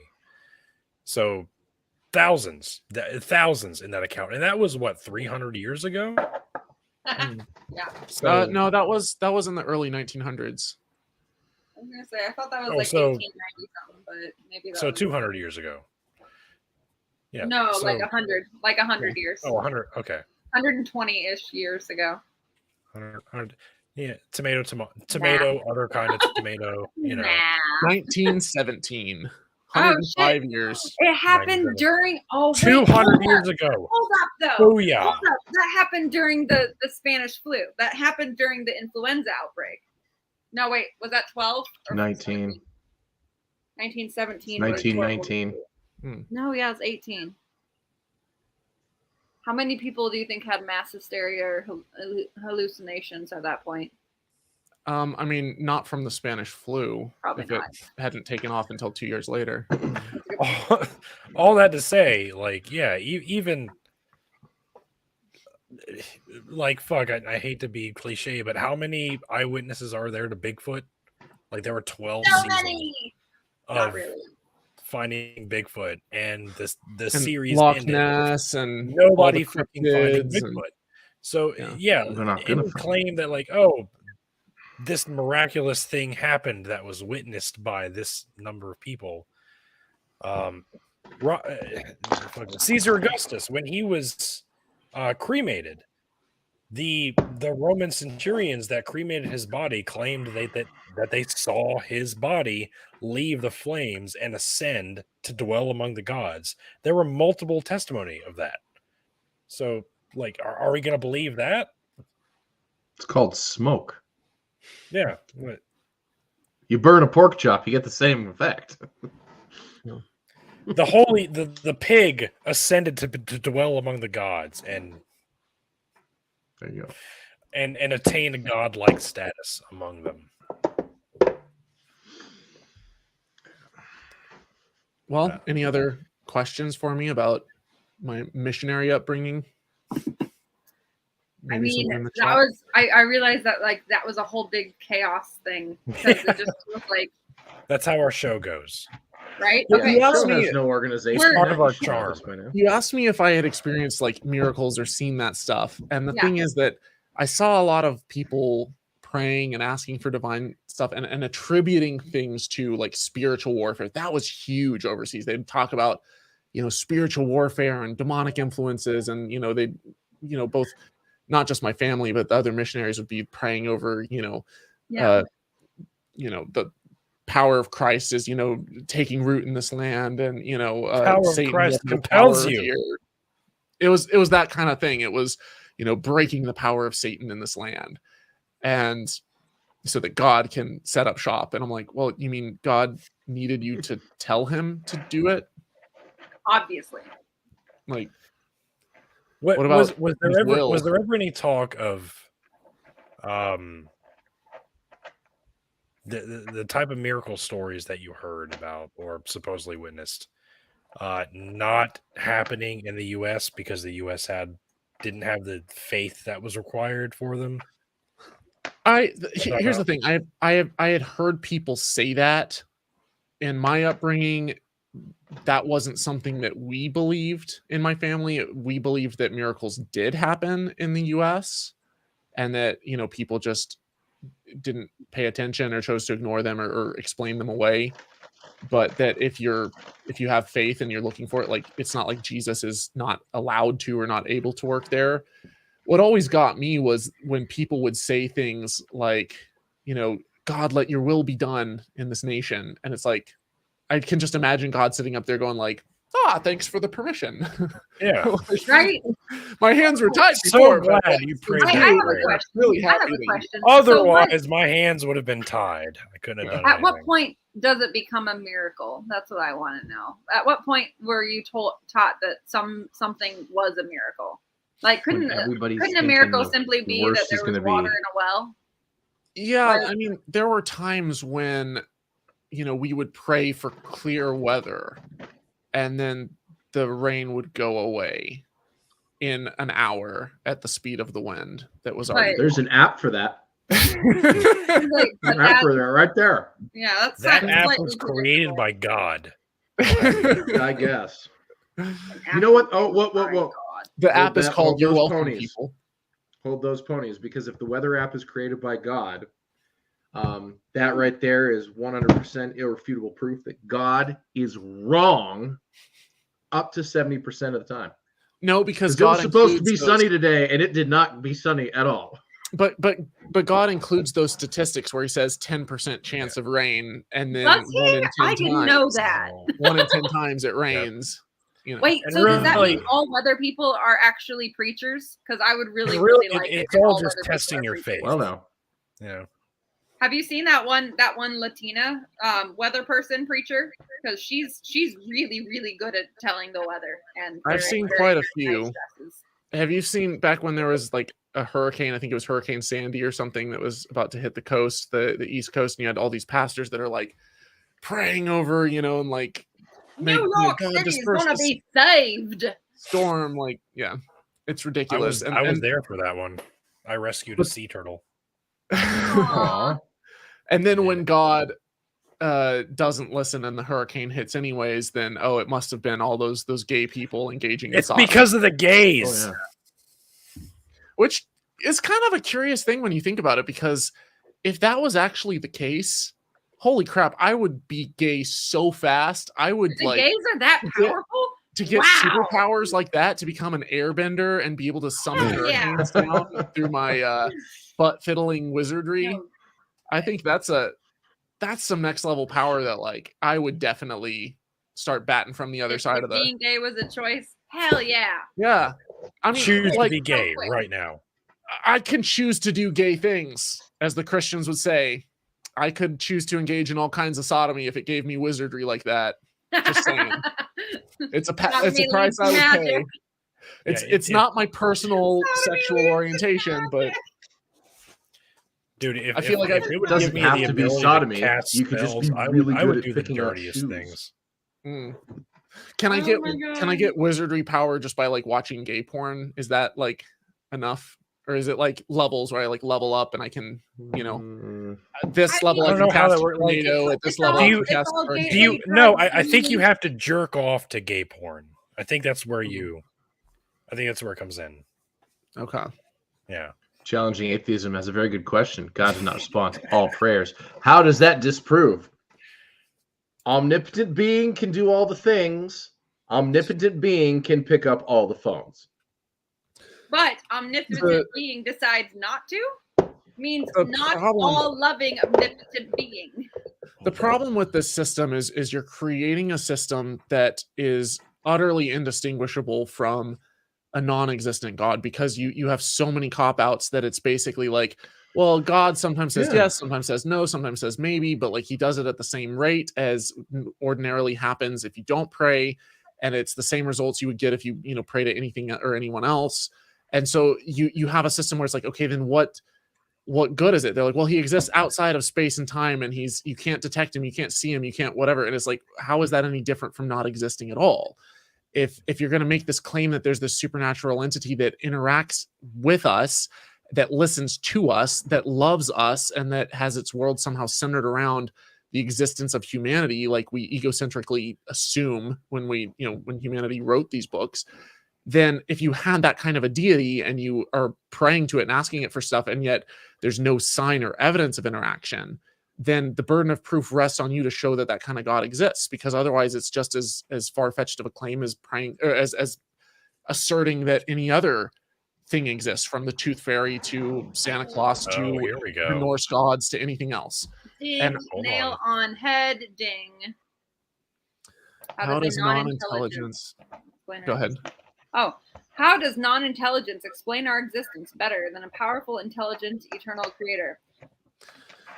Where did he come from? Watch Where my did the powerful, Where did he intelligent, come eternal from? corrector come from?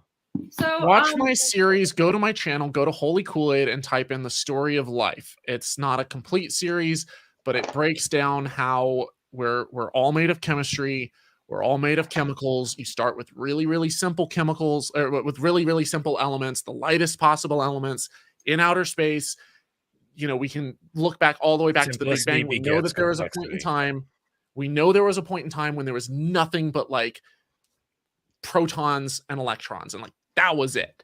And then all of that stuff, gravity brought it all together, because gravity, just all you need to make stars and stuff is a little bit of time, a little bit of matter, and a little bit of gravity. Brought that stuff together, and it fused into stars. All the pressure of all this mass fused into stars. We can look at these stars. We can look at nebula. We can see this happening right now. You can use a spectrograph to see exactly what these stars are made of, and you can witness chemical fusion happening. These elements are forming into heavier and heavier and heavier elements. These stars explode outwards. That matter cools down, forms planets, these accretion disks. The planets cool down, and eventually you have these situations that allow for the building blocks of life to slowly form naturally. We've witnessed this. There's the Miller-Urey experiment, found that amino acids came about naturally. They found meteorites that have hit Earth, that process, all the heat and energy, has caused these elements to fuse together into amino acids. These are the building blocks of life. We've seen nucleic acids form on their own. We've seen fatty acid layers that kind of form around this carbon-based organic material, and we've seen it get to the point then, and scientists are working through all the different ways that this stuff can slowly get to a point where it starts mutating and starts evolving, and then natural selection starts playing a role where the stuff that's able to reproduce does better, and the stuff that's able to reproduce worse dies off. It gets out competed. That's called natural selection. So over time, it continues to kind of be altered ever so slightly, and you give it enough time, billions of years, and you get to us. You see that in the fossil layer. You see the complexity arising over time. You see that genetically. You see our genetic code. If you go further and further back in time, you see the complexity arising out of simplicity. And you can measure it, you can witness it, you can look at it. Any field you study, whether it's genetics and sequencing the genome of various species and seeing how they're all interrelated, going back in time, and the rate that they're evolving and mutating and changing. You can look at it through we've got you guys in the chat, if you want to talk about like geology and looking at like the geological layers and studying how those layers have been laid down over time and how you can date those different layers. And you can date tree rings and dendrochronology and I would like challenging atheism to please cite and show us your sources for your statement of there is no natural selection prior to DNA. I would like to make a point. Cite and show your sources for the no clue. About that. Oh my God. Natural selection is literally a complex about life. And life has DNA. Okay, so yes, of course there's no natural science has no clue. But wait. Oh Preachers have a clue though, right? Preachers have a clue. Some fat-ass white guy from Tulsa. Can I respond to that though? Because I feel like it's not giving him. Does not have a grasp on how atoms work. Not all atoms are neutral.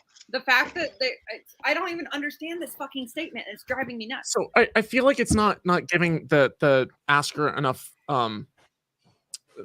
charity, because I've been in the same shoes where it's like, okay, well, but then you have this idea in your head that there has to be something guiding it. There has to be someone guiding it.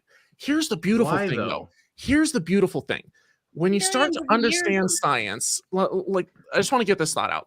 Okay. When you start to understand, the way that this stuff is happening, go and watch my series on the story of life, because I get into this a little bit, where you have some things that, you're like, well, who brought it all together?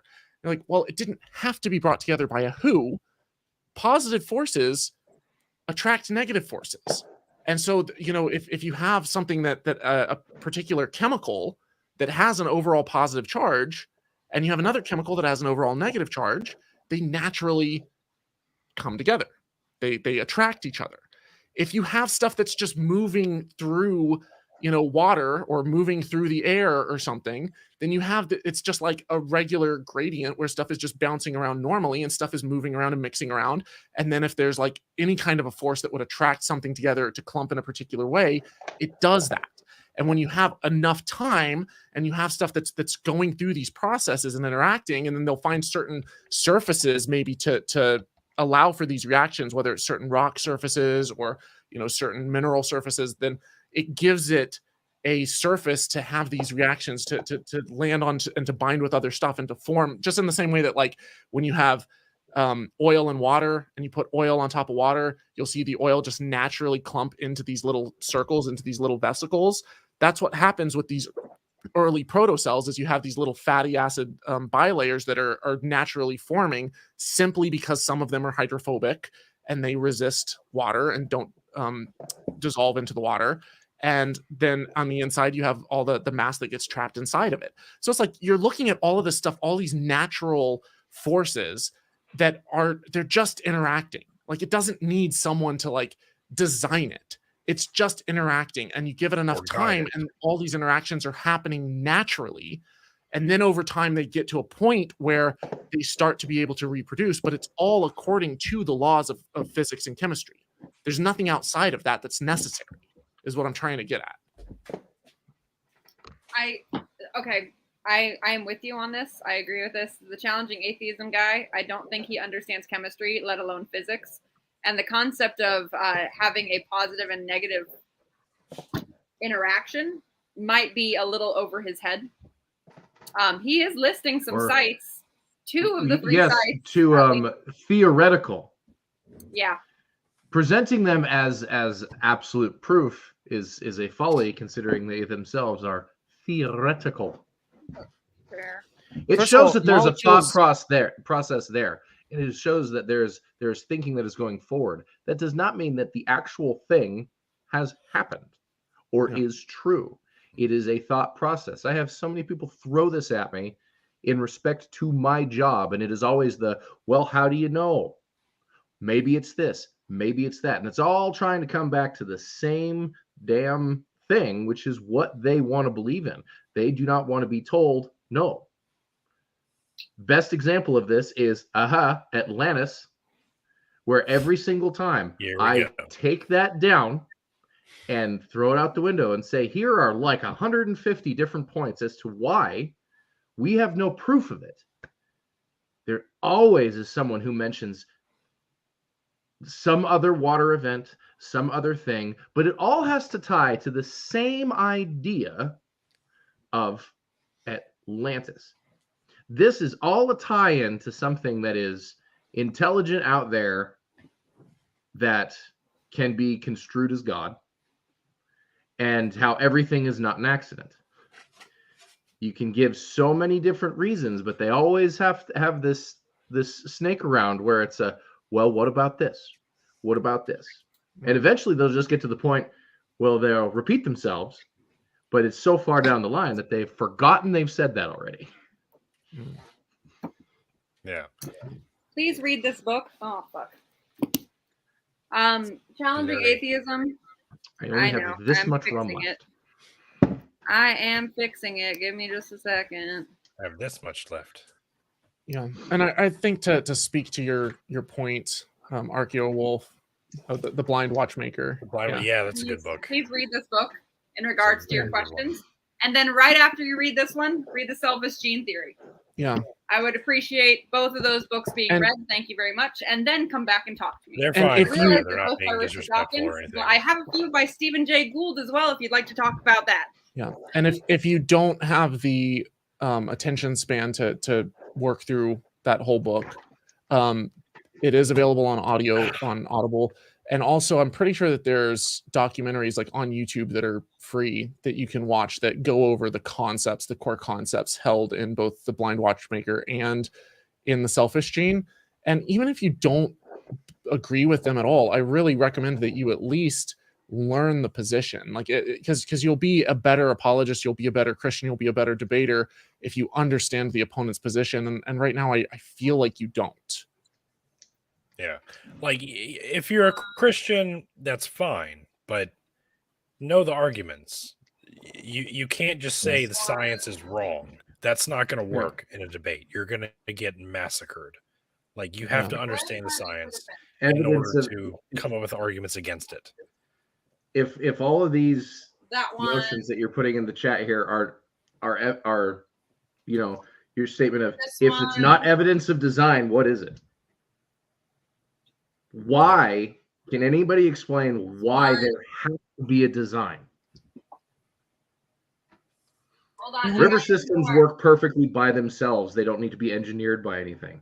The problem too is, like, we see these things, we see these processes, we see these steps occurring on their own. Like the infrastructure like naturally allows for this stuff to occur. We have enough pieces of the puzzle that if all of a sudden you start postulating that there's something outside of space and time that is eternal, that is all powerful, that's omnipresent, that, you know, is, you know, just able to pop this into existence, all of a sudden you have so utterly massively increased the complexity of your position. Well, those ones are a good start.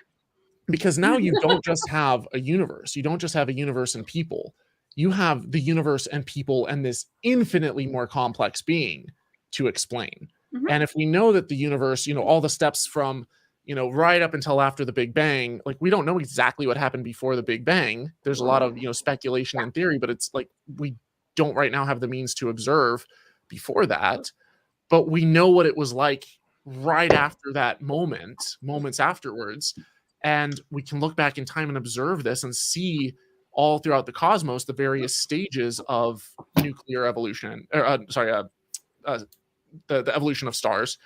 And we can see how matter has formed over time, and we can see how planets form, and we can see these steps. Now, right now, the reason that we don't see abiogenesis happening outside of laboratory settings where it's set up in a sterile environment is because nowadays, if you have these, you know, different chemicals that are organic, then other animals that already exist on Earth will eat them or will, you know, break them down. But you didn't have that in the early Earth before life existed. This is the book I recommend, God, the Failed Hypothesis by Victor Stenger. Oh, that one's pretty good. Yeah, that's a good one too. Read that If one. God is simple, how could he have the intelligence to create everything he did? This is my list. Yeah. Your It's a words. very good one. And it's available on audiobook as well. That's entire pile This is of my books. beginning list. I can't find the selfish gene theory at the moment though. So That's a quarter of her collection.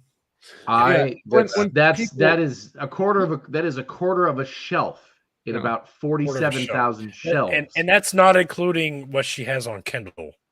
Yeah. No one knows my count on. I don't know my count on Kindle, honestly. I have most of those books, but they're in Audible because I am such a slow reader that I have ADHD, so I listen to books. I'm the same way. Most of my books are initially, consumed through Audible. I like this one because it's kind of like a stats back and forth between Gould and Dawkins. Nice. Even though they were both very, very intelligent, they never got along with each other because they were constantly trying to one-up each other. So and Dawkins is kind of a bit of a dick. Dawkins is an asshole, and Gould was just trying to be a Yeah. He was a paleoclimatologist, if I'm not mistaken.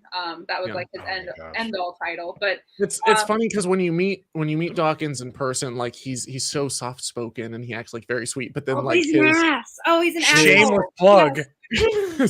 His comments though, and his he needs to delete his Twitter. He's brilliant, but he's an asshole. This is why I don't Twitter.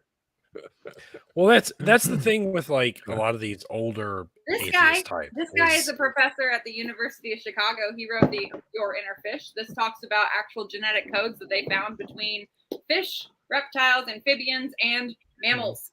It talks about it, and it talks about finding the missing links and how those are not impossible to find. Just because they're not there doesn't mean that we haven't found them yet. Well, and every fossil is technically a transitional fossil. Exactly. Talks about that. Here's the cheetah. Talk about if you don't have, it's the genetic secrets behind animal populations and population diversity. And it's called Here's the Cheetah because the cheetah population is so low that they are bottlenecking, and that is causing a massive genetic disparity within them. Power, Sex, and Suicide talks about the mitochondria and the maternal genetic codes that are within our bloodline, and that our mitochondria can be traced back via the RNA all the way back to maternal Africa. Why we get sick. Viruses. Really, really basic on that. And then Genie in the Bottle is quite literally, why did life decide to come together? It's very basic. And it's not, but it's, it's good reading. Like this is it's easy reads until all right, so bigger shit. For the last 10 minutes of the show, Okay. we try to end the show, Thomas, on a more happy, cheerful note. And we do a nerdy segment. Yes, nerding is best. I have another thing challenging atheism. Why don't you decide whether or not viruses are life, and then come back to me? One other thing Yeah. he said, and I feel like right now he's literally just like blasting out anything and everything in Of the course chat. it is. He is. So this No, is they the do. last thing I'm going to respond to him, but he said that like the chance of fine tuning or whatever for this stuff to Ooh. exist on its own is like 1 in This shit isn't 200 fine tuned. to whatever like massive exponent. And my question is, okay, first of all, did you just pull that number out of your ass? Yes. And if not, how did you calculate that? And if I want to see the math behind how they're calculating this number. Do they even know what all of the possible different variations in numbers could be? Because you might say, well, it could have been, the mass of the neutrino could have been anything. It's like, well, could it have been, or is there like an upper limit or a constraint on that? You could say like, oh man, Michael Jordan is so fine tuned for basketball because if he had been just a few miles taller, then he wouldn't be able to reach down and dunk a basketball. He would have been too tall. If he had just been the size of like a millipede, he wouldn't have been able to dunk. But it's like, but humans, that's not a range that we are physically possibly able to attain. There's certain constraints, physical constraints that are built into the system. And so, these people who are postulating these numbers of probabilities of what the universe could be like, it's like, one, we don't even know if those numbers are even possible.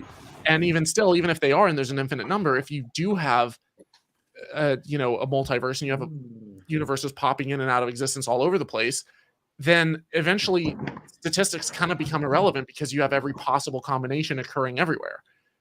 And it's not just, I'm not just pulling this out of my ass because I'm like, well, I have to come up with a way to out of this scenario. It's no, when you look at string theory, which accounts for a lot of the observations, physical observations that we make, a natural byproduct of string theory is a multiverse.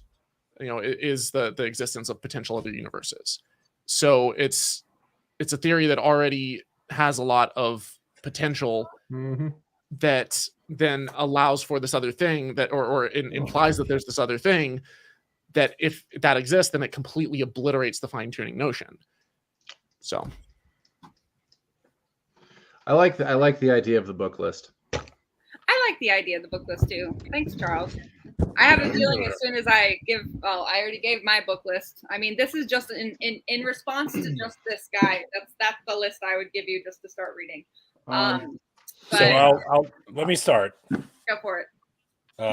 So of course, to no one's surprise, God's Not Great by Christopher Hitchens. That's a must. After that, Misquoting Jesus by Bart Ehrman. it's a good book. People don't do that. Definitely check that one out. That one's very basic. I didn't learn a whole lot of new information from that one, but to someone who has not received a degree in biblical theology, that's a great book. That's me. I'll have to read these. Heaven and Hell, also by Bart Ehrman. Great one. I also shared. Hold on. Are y'all holding on? We're holding. We're holding on. Holding on. Holding on All right. so Yeah, this one. tightly right now. God of the Failed Hypothesis by Victor Stenger. It's another one. And probably my favorite in the list. Where is it?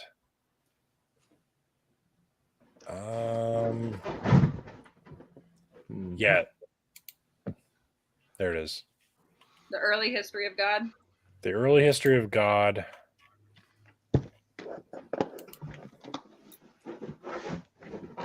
Yeah. The Early History of God by Patrick Miller, which I think No, that's a History of God. That's a different book. Yeah. This book, holy shit. Like, fucking get this book, you guys. Who is it by? This is a good one. Mark Smith. Okay. Mark, yeah, this is Jesus Christ.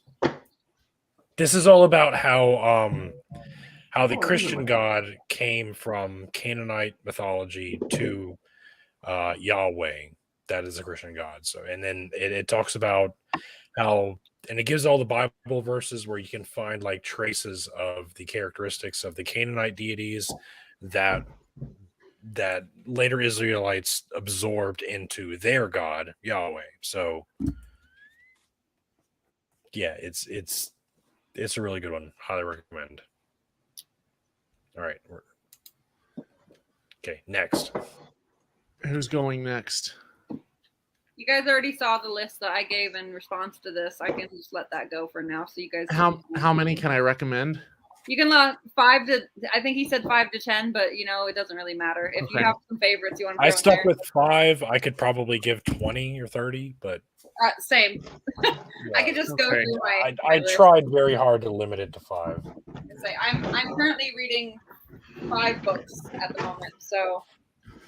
Oh, there it is. There's so many good ones. I know.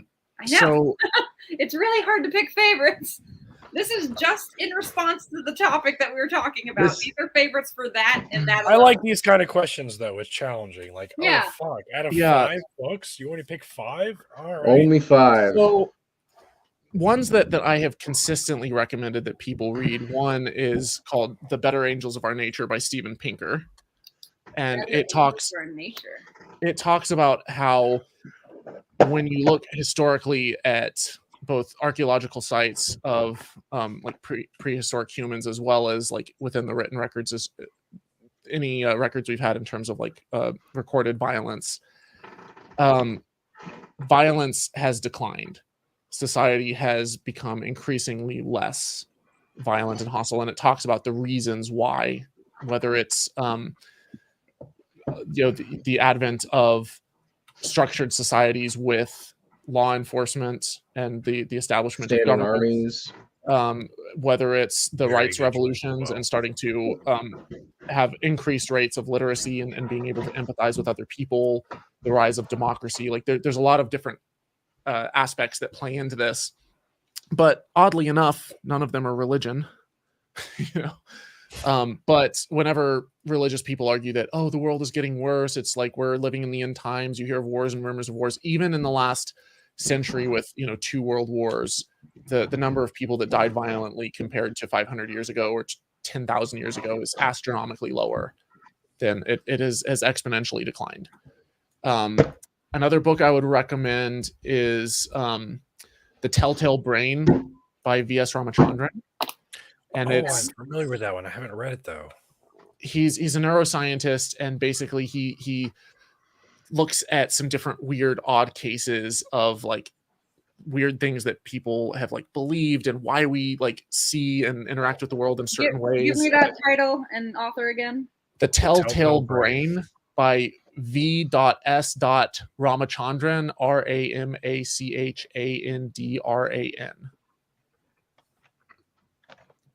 One of the cases that he talks about, at least in the lecture, I don't remember if this is in that book or not, but he has a couple books that are really, really good. But there is one case of a split brain patient where your brain is actually 2 different brains, right? Like and I'm not talking about like your right and left brain, like this whole like the right is more analytical and the left is like that. So it's a savant. What I'm talking about is inside, I think it's the corpus callosum, like in the center of your brain. It connects your 2 hemispheres. The corpus callosum connects the 2 sides of the. They talk to each other, and there were a number of cases where in the early stages of neuroscience, where in order to fix certain mental conditions, they severed the corpus callosum to try to prevent, I think it was like seizures or something like that, certain mood disorders.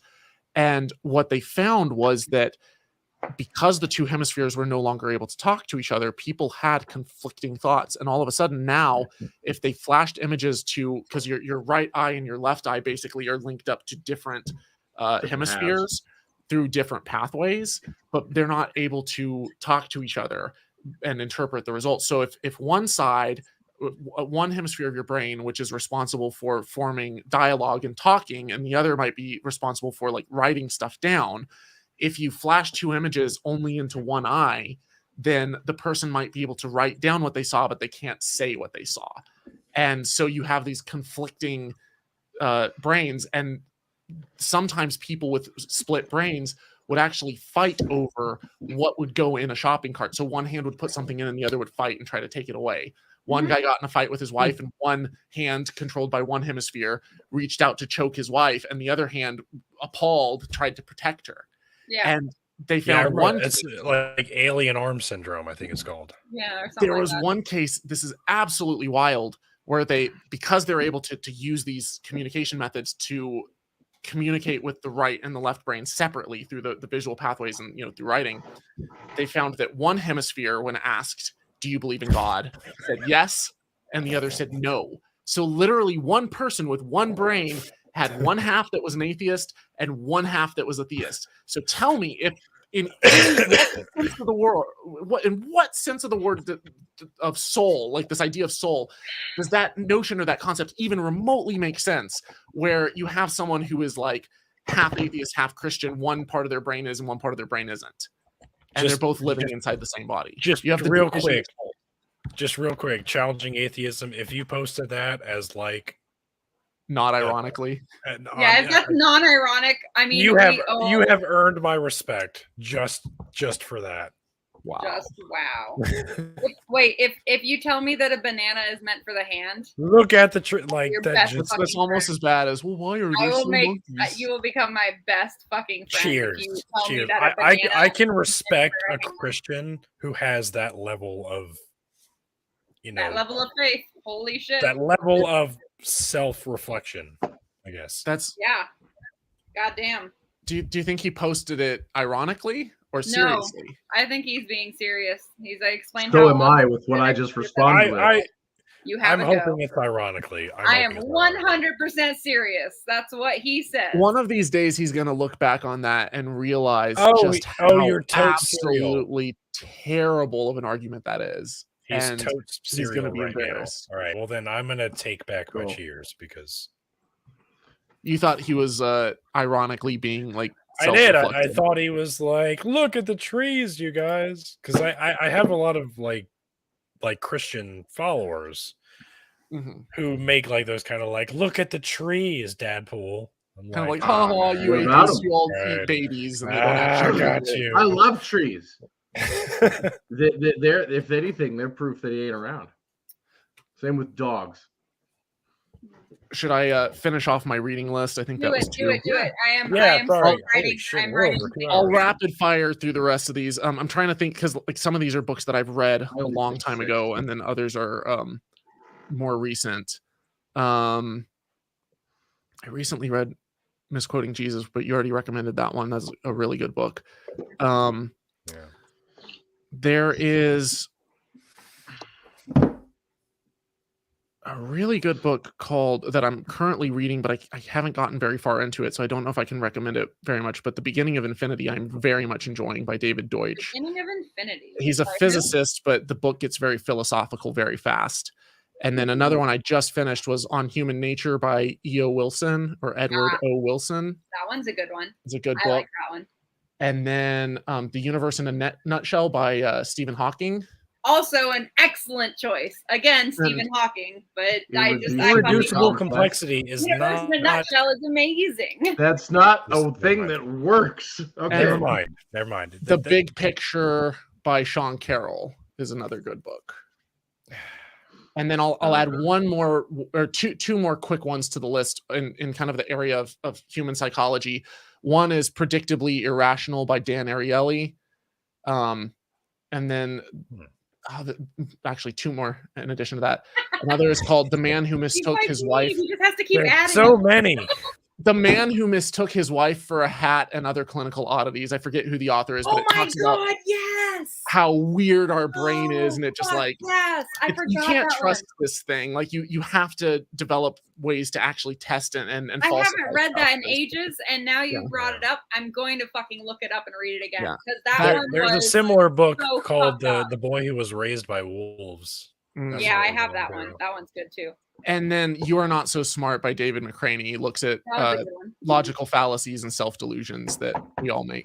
I think Challenging Atheism likes plants. Oh man, I'm gonna need to make like a fucking super list of book recommendations out of this episode. Yeah. Oh, I put together a There's whole a lot of Goodreads, good so when ones. people ask me that question, I could just shoot them a link. Oh, But that's it's so out of I brilliant. have date. five, but it an- has I nothing have to an do with Amazon reading list. I My was gonna say, Goodreads is like 3 years out of date. Yeah, same. Well, not 3 years, but there's Courageous several I need to told add me to I it. needed to make a TikTok with my books, so I might have to do Yeah. that. But Arguable. Morgan, I've got to None, know your none of list. these are very religious. That's the thing. I don't care. None of mine Okay, are cool. religious. They're I science. own the Bible. All right. The Bible. Oh, I right, don't Or the yeah. own Quran. one. Sorry to disappoint. I don't have either or. All right, so the first book that I could recommend is a lovely book called In Small Things Forgotten, an archaeology of early American life by James Dietz. This looks actually into the importance of all the little things that, ironically, people loot from sites, and how it's all these little pieces that actually tell us what life was like back then. And yeah, this only goes back to the 1600s, but the principles are the same for everything all the way back to the first point where a hominid figured out that a rock hit against another rock would make that rock sharper. It's a really good book. It's a really easy read. I strongly recommend that one. Because lots of people have asked me what I would recommend. The Matthew Johnson archaeological theory with some very trippy collapsy building art on the front. An introduction, because I have so many people asking me, I love this, but I don't know anything about it. What would you recommend? That one. Who is it by? It's by Matthew Johnson. And it's Archaeological Theory, an Introduction. And now these three are after my own heart, considering how much of my time on TikTok I spend tearing into pseudoscientific and pseudo-archaeological notions. Which The you first do one. a lot of. Beautiful, though. He does it beautifully. He does. Snarky and beautifully. With just enough viciousness to Just make it enough. spicy. Frauds, Myths, and Mysteries by Kenneth Fader. Science and Pseudoscience in Archaeology. The 10th edition. He keeps adding to this. I'm gonna buy and read the shit out of that book. Yeah. Mysteries. Where he goes around and he actually looks at Last name? actual sites. Fader. Fader. Fader. Better. Got it. It's a good one. It is a really good one because he does a lot of he looks at a lot of specifically North American sites, being that he's in North America, but like covering stuff like the archaeological problems with the Cardiff Giants and explaining how all of the archaeological evidence required for these fantastical things doesn't exist and how we need that for it to exist. And then these two are by the same gentleman. And I wish I had known about these a long time ago, even though I think he only wrote them in the last 10 years. Jason Colavito and his book, Cult of the Alien Gods, H.P. Lovecraft, and Extraterrestrial Pop Culture. God damn it. Because he has tied it all into the ancient aliens is because H.P. Lovecraft took a dram of laudanum in the 30s and wrote In the Mountains of Madness. Well, who was the author? I'm sorry. Jason Colavito. Colavito. All hail Cthulhu. Cthulhu! I don't have a Cthulhu. We all have. I don't have a He's an tentacly octopus. anything. He's not Cthulhu, but it's his. I Mine is don't weird. have a tentacly thing Right. anywhere. Fucking deal with it. I do, however, have this. Spaghetti monster. Oh my god, it's the spaghetti monster! Hell yeah. Oh, that's nice. I love it. This last one though is an absolutely fantastic one, also by James It's like Colavito, 9 million years old. and it is called Foundations of Atlantis, Ancient Astronauts, and Other Alternative Pasts. 148 documents cited by writers of fringe history, translated with annotations.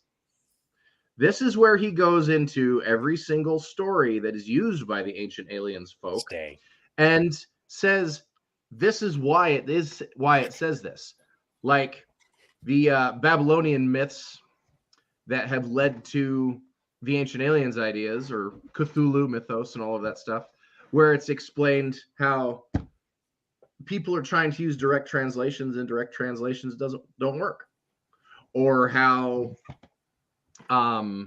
if you don't actually ask the local folk like the Dogon about what their cave art means, you know, you can make it pretty much say anything.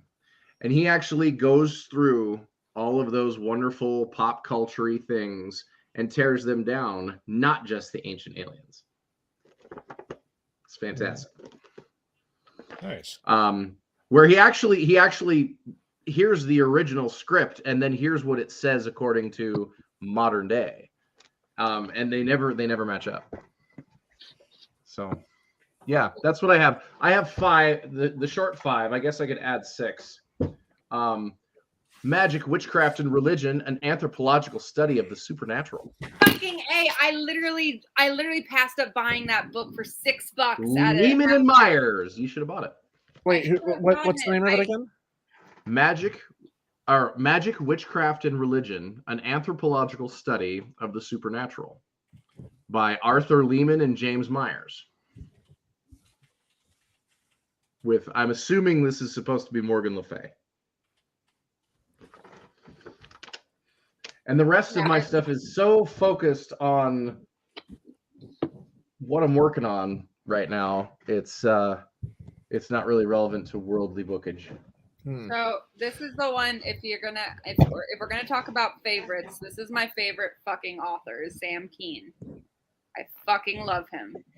He is just an amazing author, and he's a great science author, but he's just an author.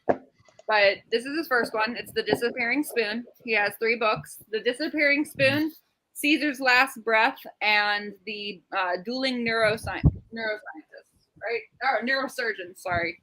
And he goes into the basics of chemistry in everyday life and how you can understand chemistry from a day-to-day perspective, which is amazing. And also, like, you know, medicine, and also, you know, like nature, which is awesome.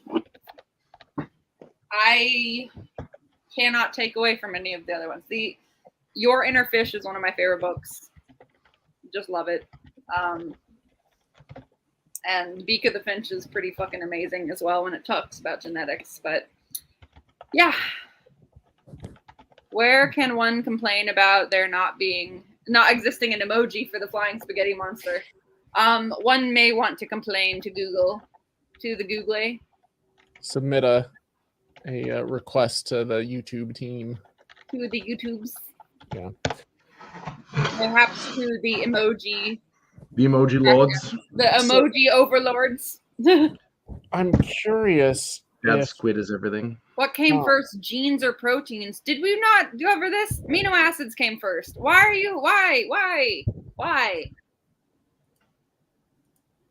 Came first, genes or proteins? The chicken. Have any of you guys heard of the channel World of Antiquity by David Miano? Yes. No. Because I feel like with is it Archaeowolf? Yes. Mm-hmm. I feel like this channel would be right up your alley because he's an ancient historian, and he looks at these like ancient alien ideas and these like crazy hypotheses about oh, look at this Sumerian artwork and this depiction of Akhenaten. It must be aliens, and they built the pyramids. And he just like absolutely rips it to shreds in the most like sarcastic, tongue-in-cheek way, but like provides really, really good documentation and evidence for like why stuff isn't the case. So someone will be like, well, as you can see here's these dots, these are planets, and he's like, actually, that's not the way that Sumerians depicted planets. These are stars, and it even says so right here, and written in Akkadian right next to the there you go. It's just the way that he does it is so beautifully tactfully done that you see these people with these, ancient alien hypotheses that are throwing them out there, and then he's just like demolishing it. But It's that's like, not how that wow. works. I'll have to look into that. Yeah, he just got started, I think, on TikTok and YouTube Shorts, where he'll do like a minute debunk of stuff, and some of them are absolutely hilarious. Really? Good. We'll have to look them up. That sounds great. We'll definitely have to look that up. I love it that because I feel like when it comes to people in academia, for so long there has been this just trail of you get everyone speculating on YouTube, but then like the people who have PhDs in these fields are kind of like lagging behind and not getting involved. But there were a few physicists that had big voices. You had Sean Carroll, you had Brian Greene, you had Neil deGrasse Tyson. But now you're starting to get the archaeologists and the historians and the that are getting these huge channels. People like Religion for Breakfast, Dr. Andrew Henry, Digital Hammurabi, that are kind of like getting the voice out there more. I was gonna say, Thomas, have you ever met Dr. Dr. Bowen? Yeah. I did a live interview with him, or not a live, a pre-recorded, and that's my next video that's actually coming out. So I'm wonderful. I have a little editing. Yeah, the doc is an amazing guy. He's awesome. I'm meeting him in 2 like weeks. 2 hours. Yeah, when you're at Better, yeah. Are you guys going to that? To be determined. Do it. You're not going to. I cannot afford it, nor can I find the childcare. That's where I sit too. Not with the childcare, but the affording it type of thing. Yeah. The reason why I was able to make the American Atheist Convention is because I was offered free admission. So I can't afford it, unfortunately. So Thomas, I think this super chat was for you, and thank you, by the way, Dan Gonzalez. What are your thoughts on the YouTube channel Religion for Breakfast? I like his passion, historical, and cultural accuracy. Yeah, I'm not familiar, so I can't comment. Yeah, I had him on my channel. We had, at least an hour-long conversation, and created a video, added B-roll and stuff to that. Turned out really, really, really well. It was like my most watched interview, because normally my interviews aren't as popular in terms of views, but that one did really good. Really? But I love his channel. His stuff it's well researched. It doesn't seem too heavily biased.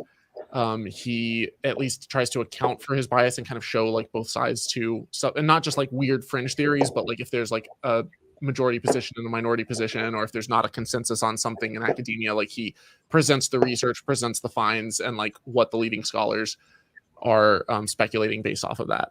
And so I think his channel's great. I think he covers a wide variety of topics, but he really tries to dive in and figure out where these beliefs come from and what the history and archaeology is behind the scenes. Awesome. Yeah, I like it. All right. Well, we are well past our 2 hour. We are. Yeah. We got into such good nerdiness. I love it. Which is a good thing. What was the whole, like, the last 10 minutes you said we're going to be more nerd? It was supposed to be like, we do a nerdy segment at the end of the show to like our books like were things the on like segment. a light casual note. Yeah.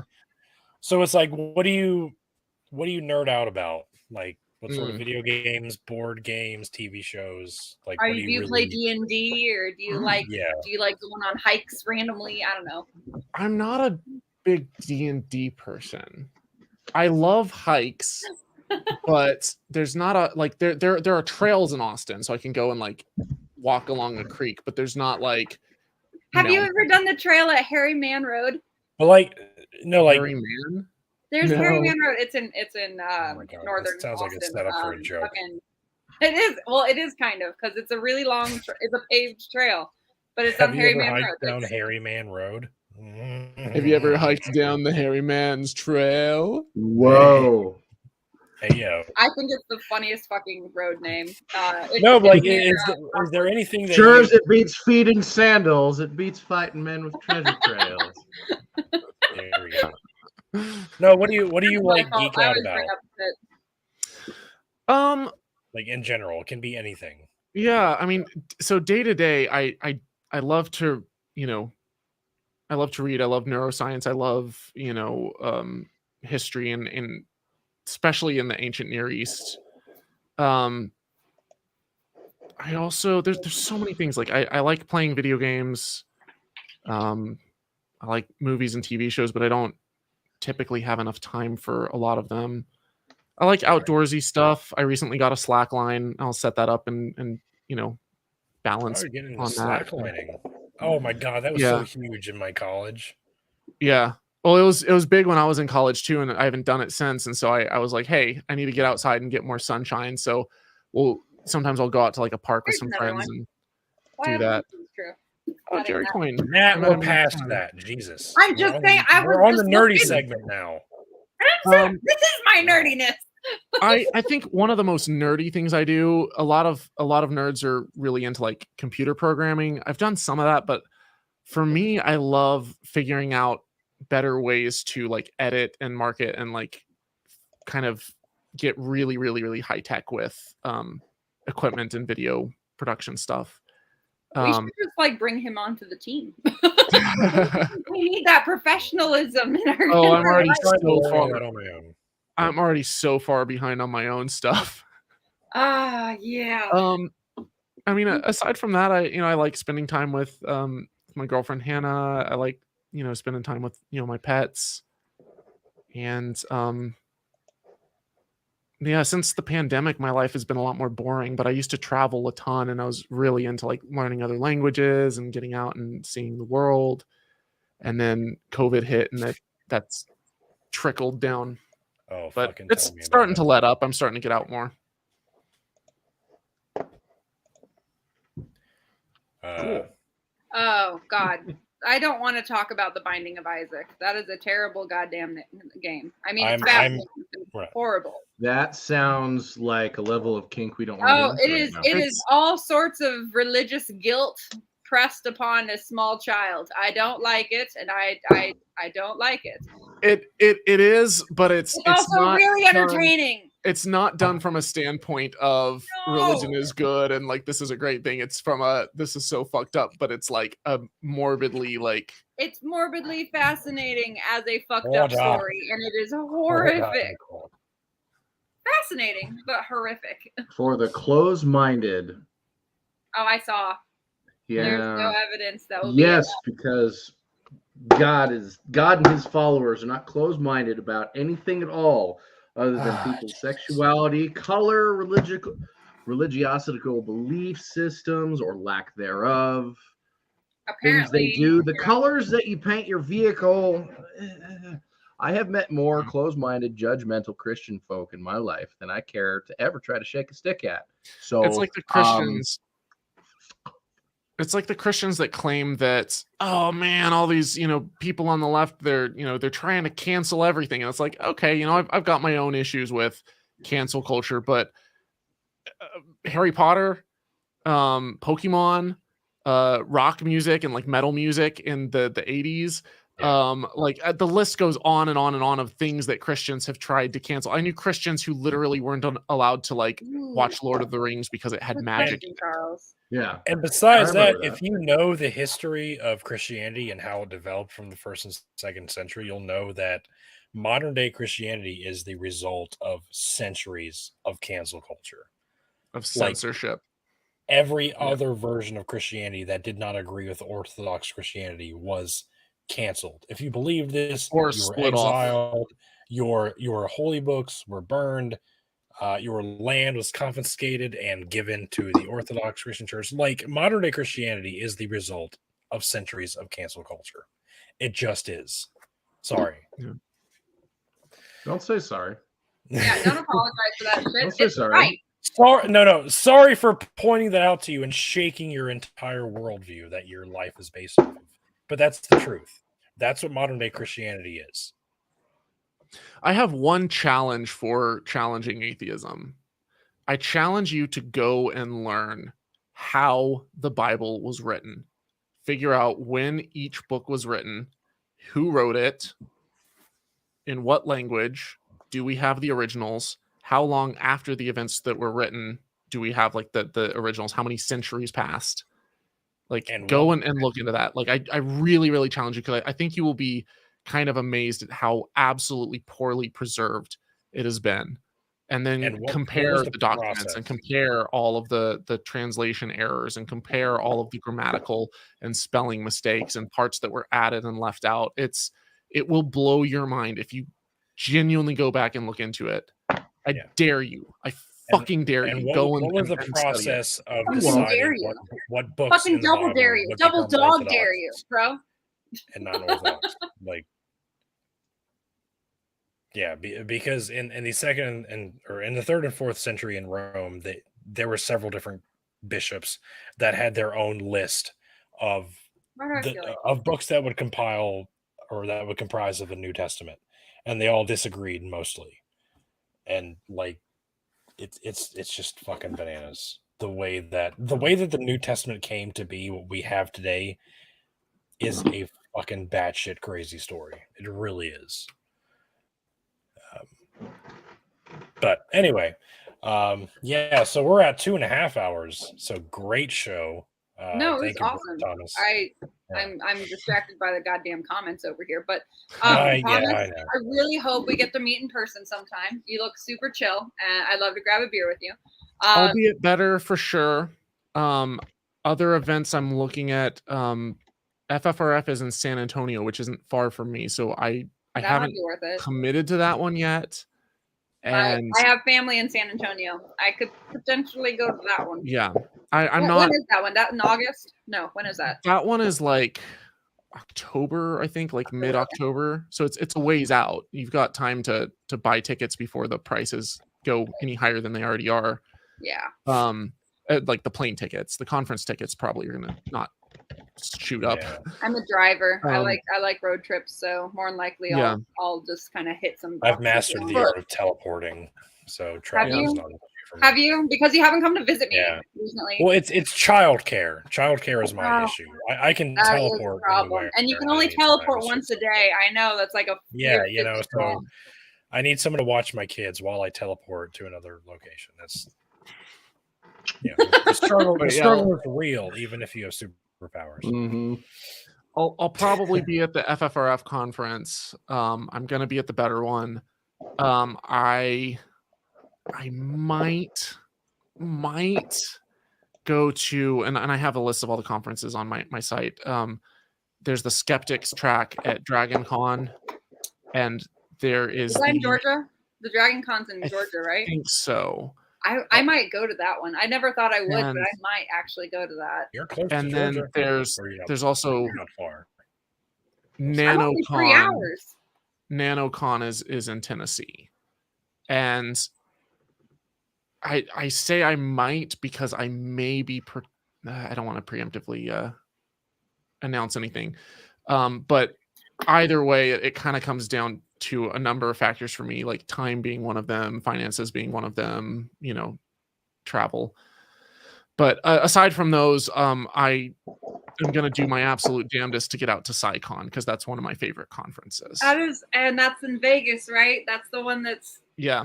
So And I that's think the one I this really year, want to go to. Ah, I believe no. it's either SciCon or Nexus this year. That I think Nexus has Bill Nye, but I think SciCon might be having Neil deGrasse Tyson this year.